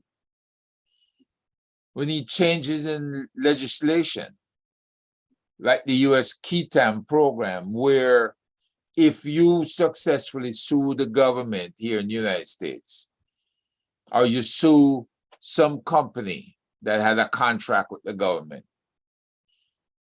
and you recover $100 million, you're eligible for up to 30%. Those are the kind of programs we need legislatively in Jamaica. And allow the people of Jamaica to sue to recover the wasted money because of fraud, waste, and abuse. So we have to do these things in order to save the country and save ourselves. So again, Jeffrey, thanks for the opportunity to be on. And I hope our people are listening. Thank you very much. Before Yes, you go, I just got a call from a man decrying the poverty in Jamaica. He's in Jamaica right now. And he's setting up some centers to feed people. He should have called my friend like I hear him, man. Yeah, he said he's been watching the program and he said him eye full of water. He said him eye full of water when him said it's pure wickedness are going down there, the way the government are treating people. So again, people may get them calls and we know we are going down there. So we need to do something. We cannot the chat room and the this and that and pontification and that.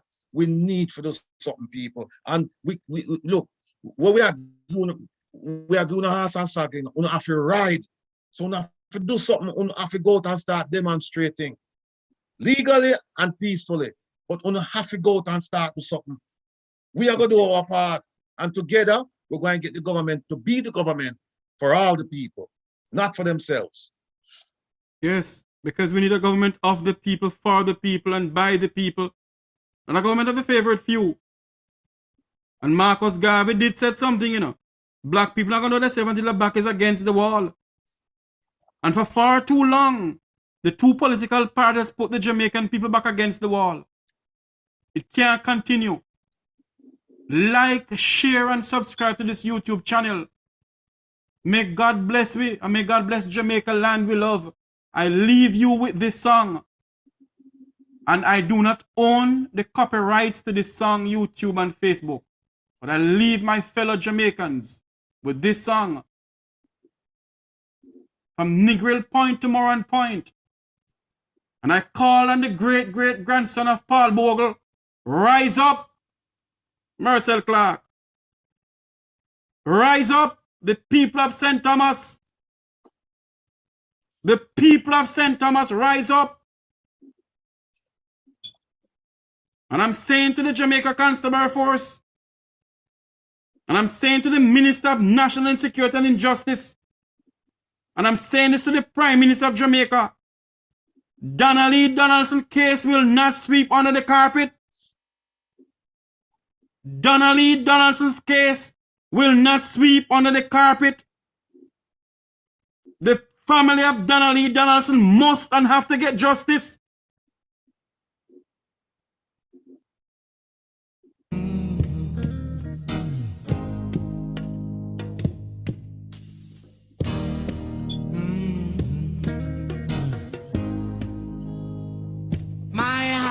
Highland don't sell out. My Highland don't sell out. Please don't sell out. My Highland don't sell out. Remember your teachers them now. Remember your nurses them now. Remember your doctors them now. My Highland don't sell out. No, no, no, no, no. Herb. I'm gonna leave now. Take a call now. Don't sell out. Please don't sell out. This is Remember your farmers them now. This is where I say so long from here. Like, share, and subscribe to this YouTube channel until you hear from Wilfred Rattigan, Herbert Nelson Jr., former Ambassador Curtis Ward. I am Jeffrey Tavares saying God bless you all.